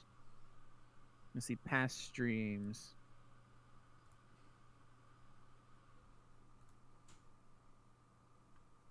Jesus, he just did a Final Fantasy VII stream. He went for 18 hours. And all of his streams average anywhere from 6 to 10 hours. Dang, dude. Whoa.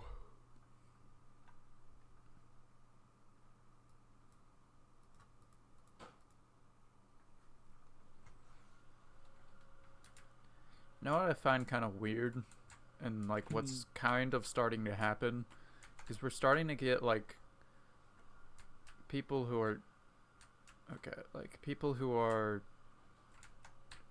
doing content creation where like they've never had a like job outside of it. You know what I mean? Yeah, a lot of the people that I've watched on whatever media of any kind, they tend to have very low job experience in general. Like, ooh, this boss level, I'm enjoying it. Just the different functions. yeah. I love the piece of bread. It looks hilarious. So it's like this. I just love the, you know, I can just hear a Minecraft villager going, when you see the bread.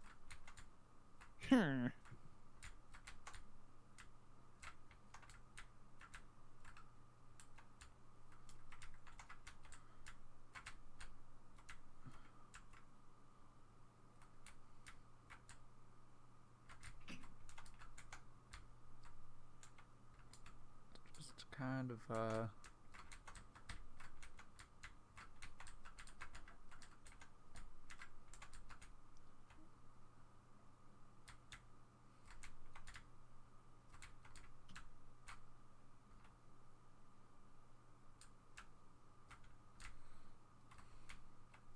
Now, can I say those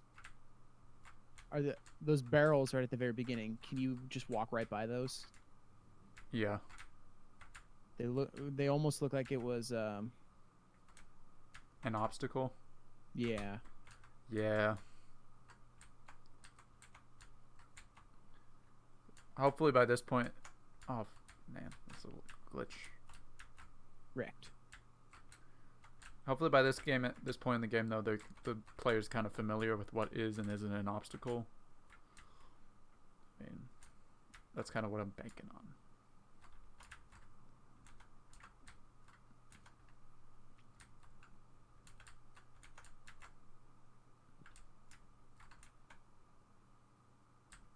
Oh, that's weird.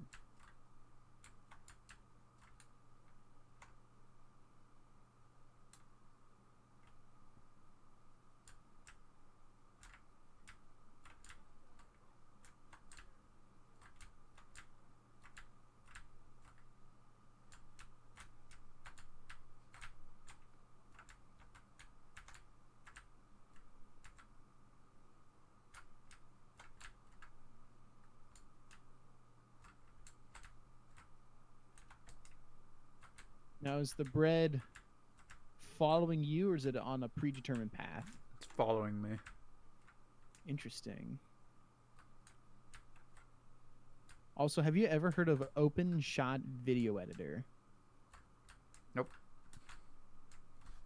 One of my friends just messaged me saying, I'm having issues with video lagging and audio lagging, being out of sync. And I said, you know, what software are you using? He said, OpenShot Video Editor.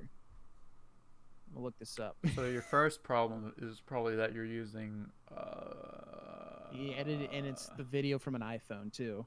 Yeah, so you're probably using OpenShot video editor, and Open source. It sees. Yeah. so what you're gonna want to do is not use OpenShot video editor, and then go from there. Award-winning and open source video editor for Linux, Mac, and Windows. Who's giving out these awards? I love when people say they're award-winning. I It's like, could care less. who's giving out an award to a friggin' video editing software? Bruh.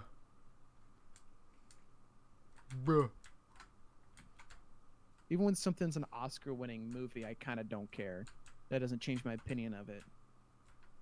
Lets me know that it's got a lot of exposure, but I don't know. There's been some years where the Oscar-winning movies have kind of sucked. So.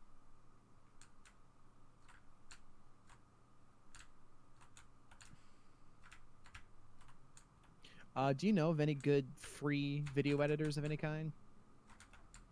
Or do they not really DaVinci exist? Resolve. Is DaVinci free? There's a free version.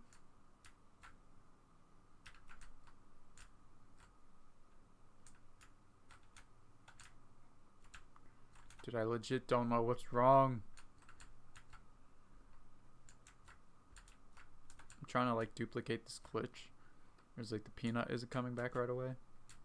It's not spawning with the player.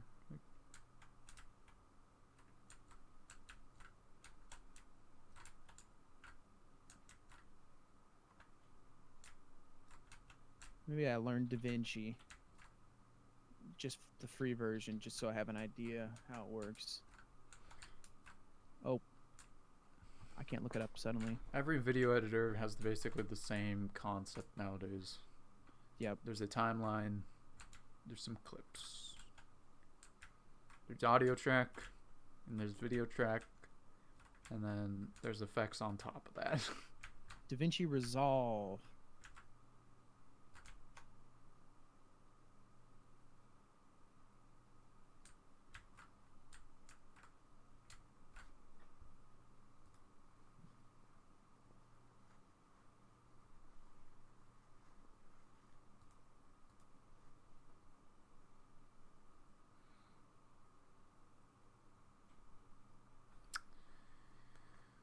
Okay.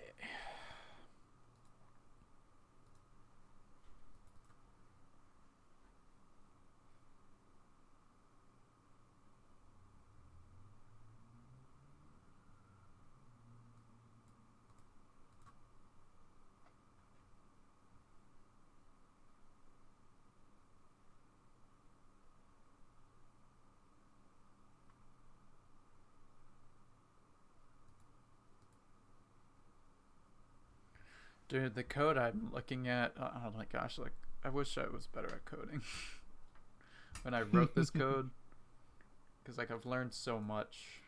So much that when you go back, you go, what in the world is this? What is that? Yeah.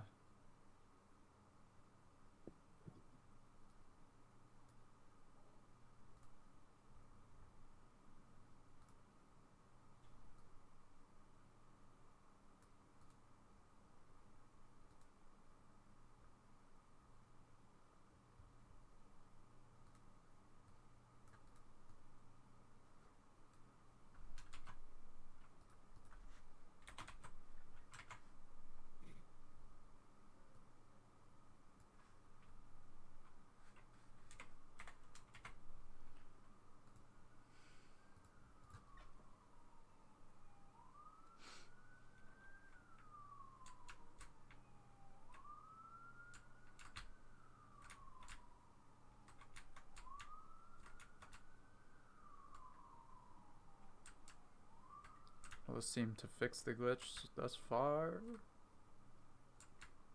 Okay. I just added another half of a second between some variable swaps, and that seems to have fixed it.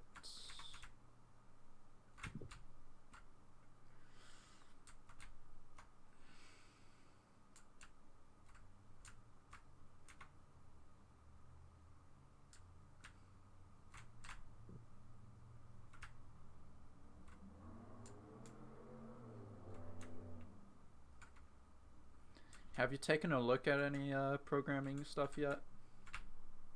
Not yet. I've mostly been doing video editing and school stuff past Got- couple days. Gotcha. I figured programming, I don't know if I'd start that now or wait until I'm kind of cool on school.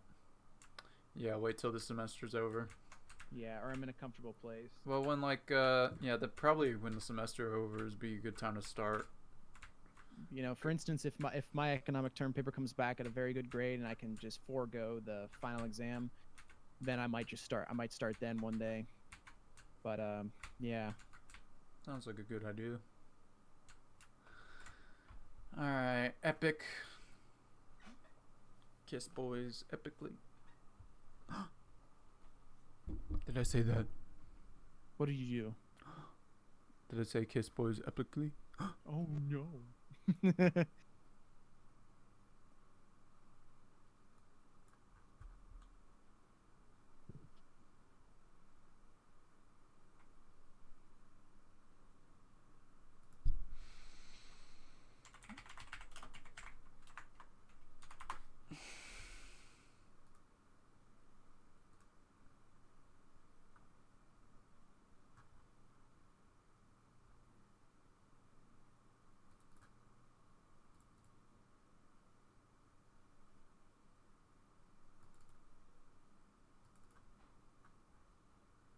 Oh, so I did get a file called music used in game.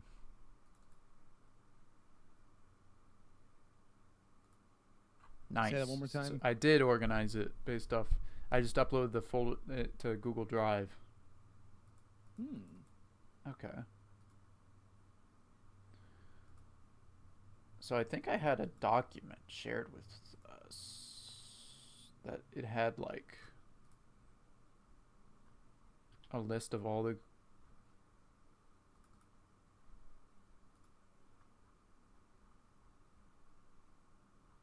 all the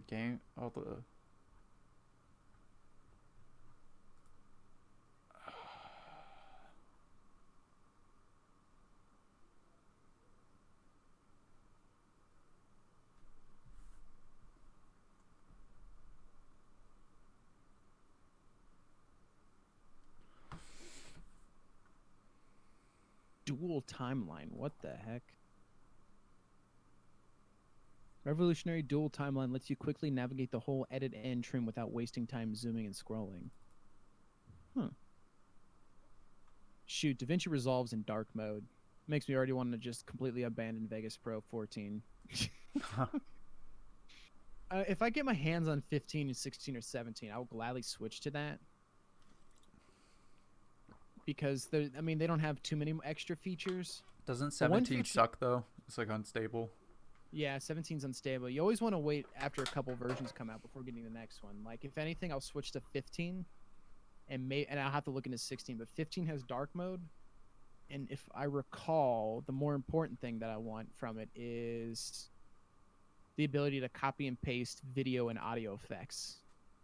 So if you have, say, this nice little brightness adjustment to one specific track, instead of having to go into the next track and individually do it again, I can just copy, paste. I can go into the video effect page on that video track, copy it, go into the video track of the other one and paste it, which is so nice, but I can't do that. Why not? Oh, because in Vegas, you can't copy and paste effects in version 14 of Vegas Pro. I think 15 has that. I want to say 15 or 16. And if I recall, let's see here, 15. Where's 15? I want 15. Does 15 not exist on Steam?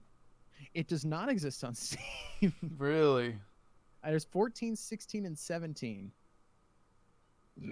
Excuse me. Interesting. Huh. All right, I'm going to look it up then. Vegas Pro, because it was on 15, because I got, 10% discounts to whatever. Vegas Pro 15 free. That's the first thing that pops up. Wow.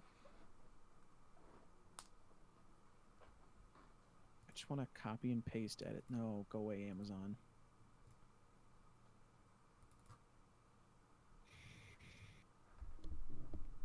more plugins. Upload to social media. Event healing and file swapping. Event healing. All right, that's interesting.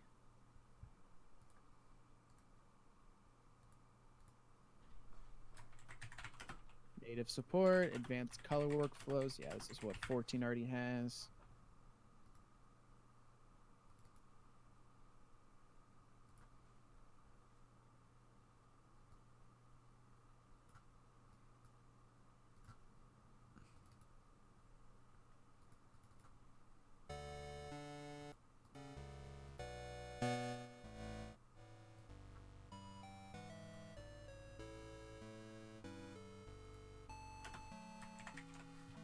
Look at 16 here. 16 has mixed reviews. It's 65%. I wonder why.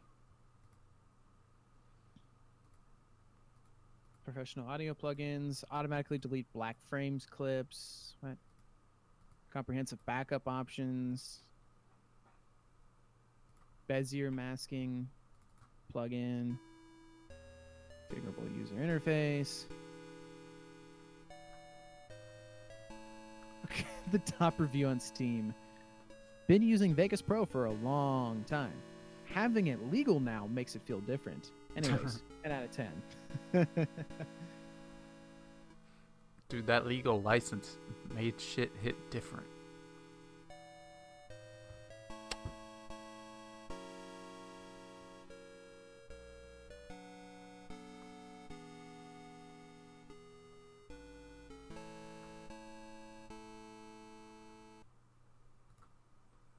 Epic. Epic.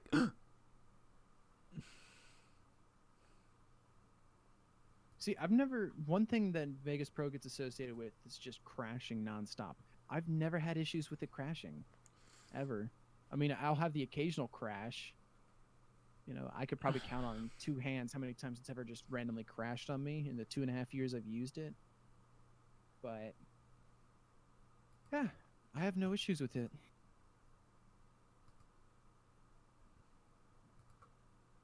How was I looking up video editing? Oh, whatever. I'm excited for this next little project I have for a friend, where I just have a bunch of text following a bunch of people's heads. But I also need to work on my video, so I don't go a month without a video for no reason. But I also don't like the video how I have the outline laid out. Ugh. It sucks. Dang.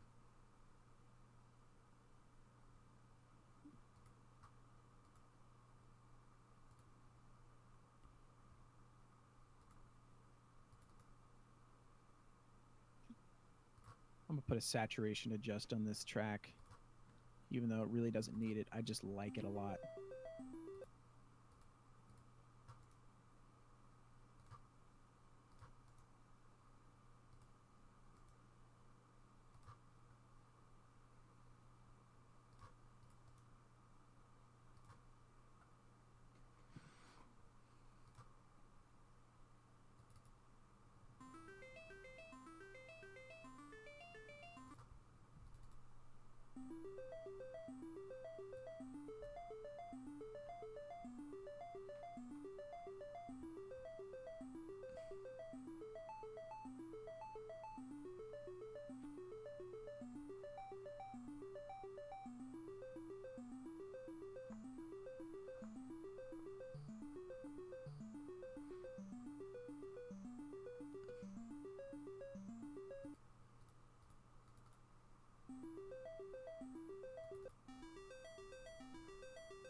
All right. Right now I'm going through all the music files and marking them or categorizing them as the ones I'm actually going to use.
Bro, Google, what the heck?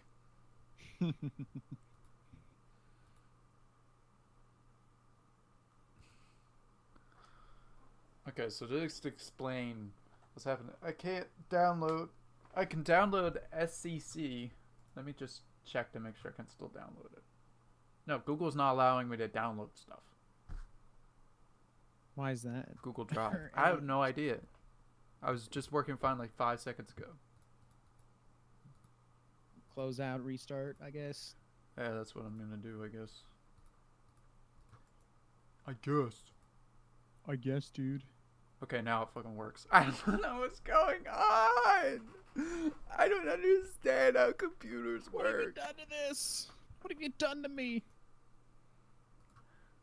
Dude, whenever my mom like has a little trouble using a computer, I'm always like, I always just like make her. I just like go into this mode where I'm just like, who am I? Where is technology? Technology, what have you done to me? You have forsaken me. Again. Good.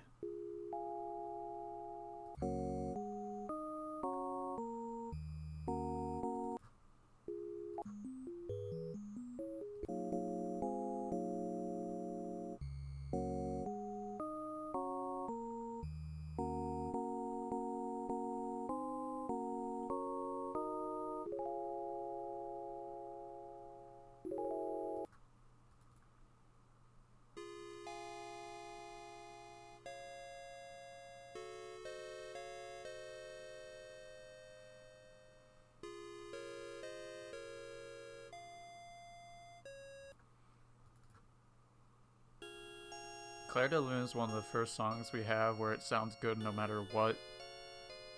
Like, sine, square, triangle. It sounds good on all of them. Mm-hmm. That's what I thought too. There wasn't any of them that I thought, it's all right. It was just all the above. So I sent a bunch at you.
Claire de Lune hit different. Hit different, bro.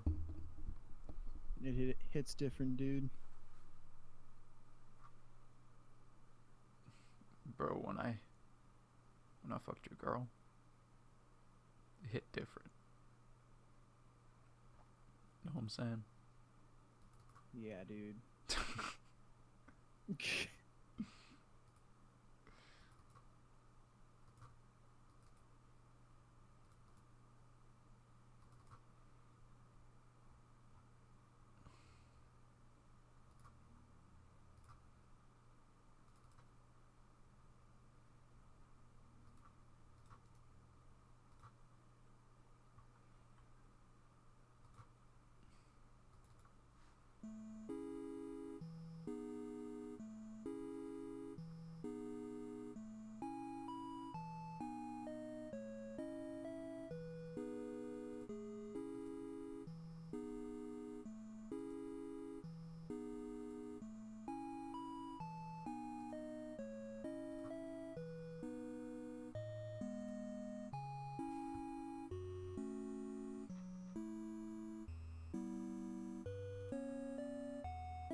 It's actually kind of beautiful how this is all coming together.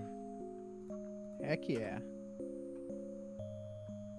Finally, the end is in sight. Yep.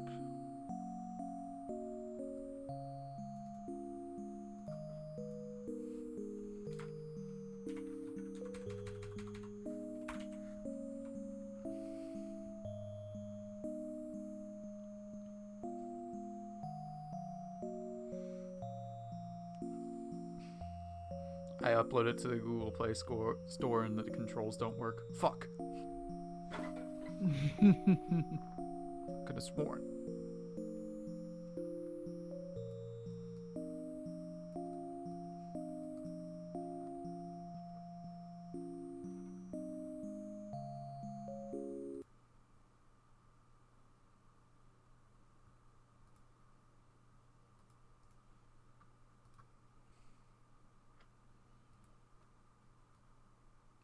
It was such a good move, just having all this classical music.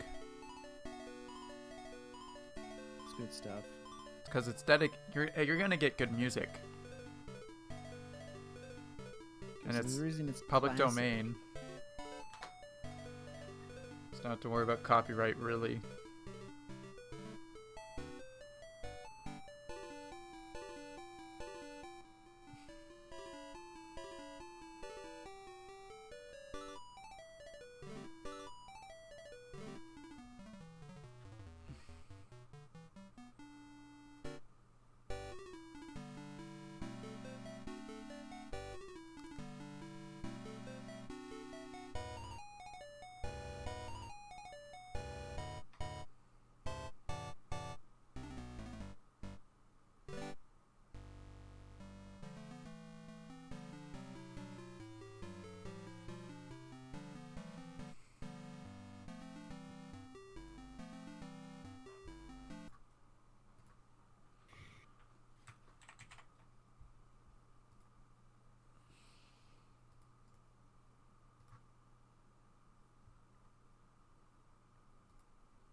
Dum.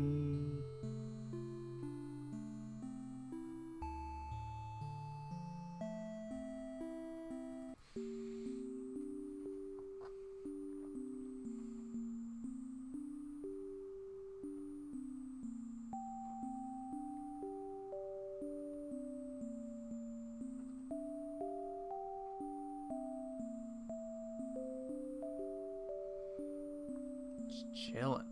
Listen to this music.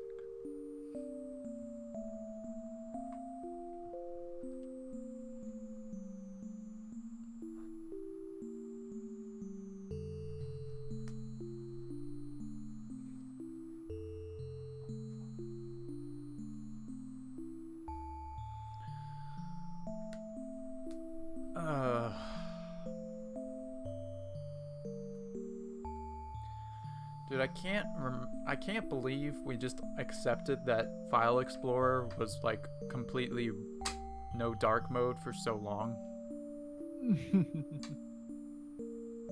It's like the greatest thing ever. It's like so nice that it's dark mode now. Now, if Windows could just like talk to any UI designer for the rest of the OS, that'd be great. Like, there's been like a lot of really good mock-ups where it's like they essentially keep a lot of what makes Windows the same, but they just make it prettier. Like every time like this window opens, it's like it has a seizure. You see this? Yeah. Like every time you maximize a window, why do I have to have a seizure?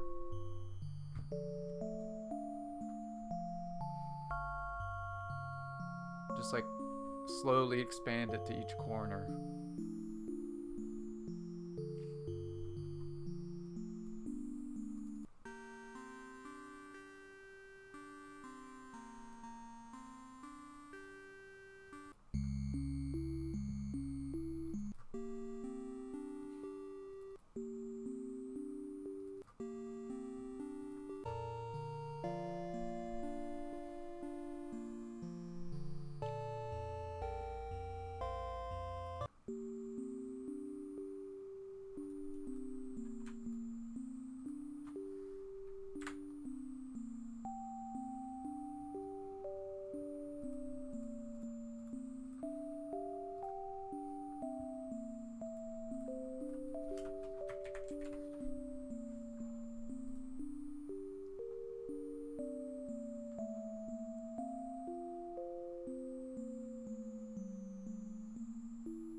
I have to go through this last song, and then I'll end the stream. Mm-hmm. Go eat some turkey burgers. Ooh, that sounds good.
I might just cut out the beginning of Vivaldi's like Winter or whatever, Mm-hmm.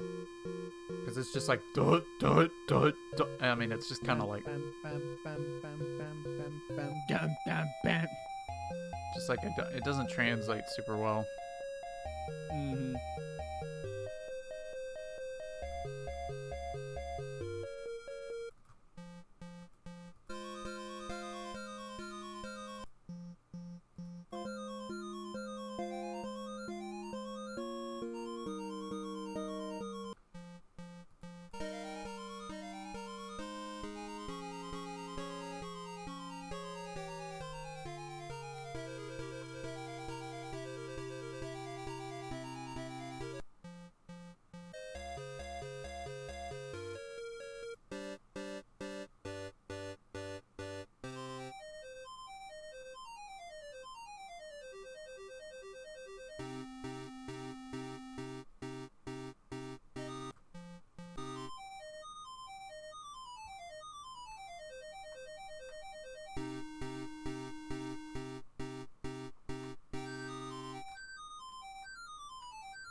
All right, I got our music selected. Yeah. Bye bye stream. Bye bye. Bye, stream.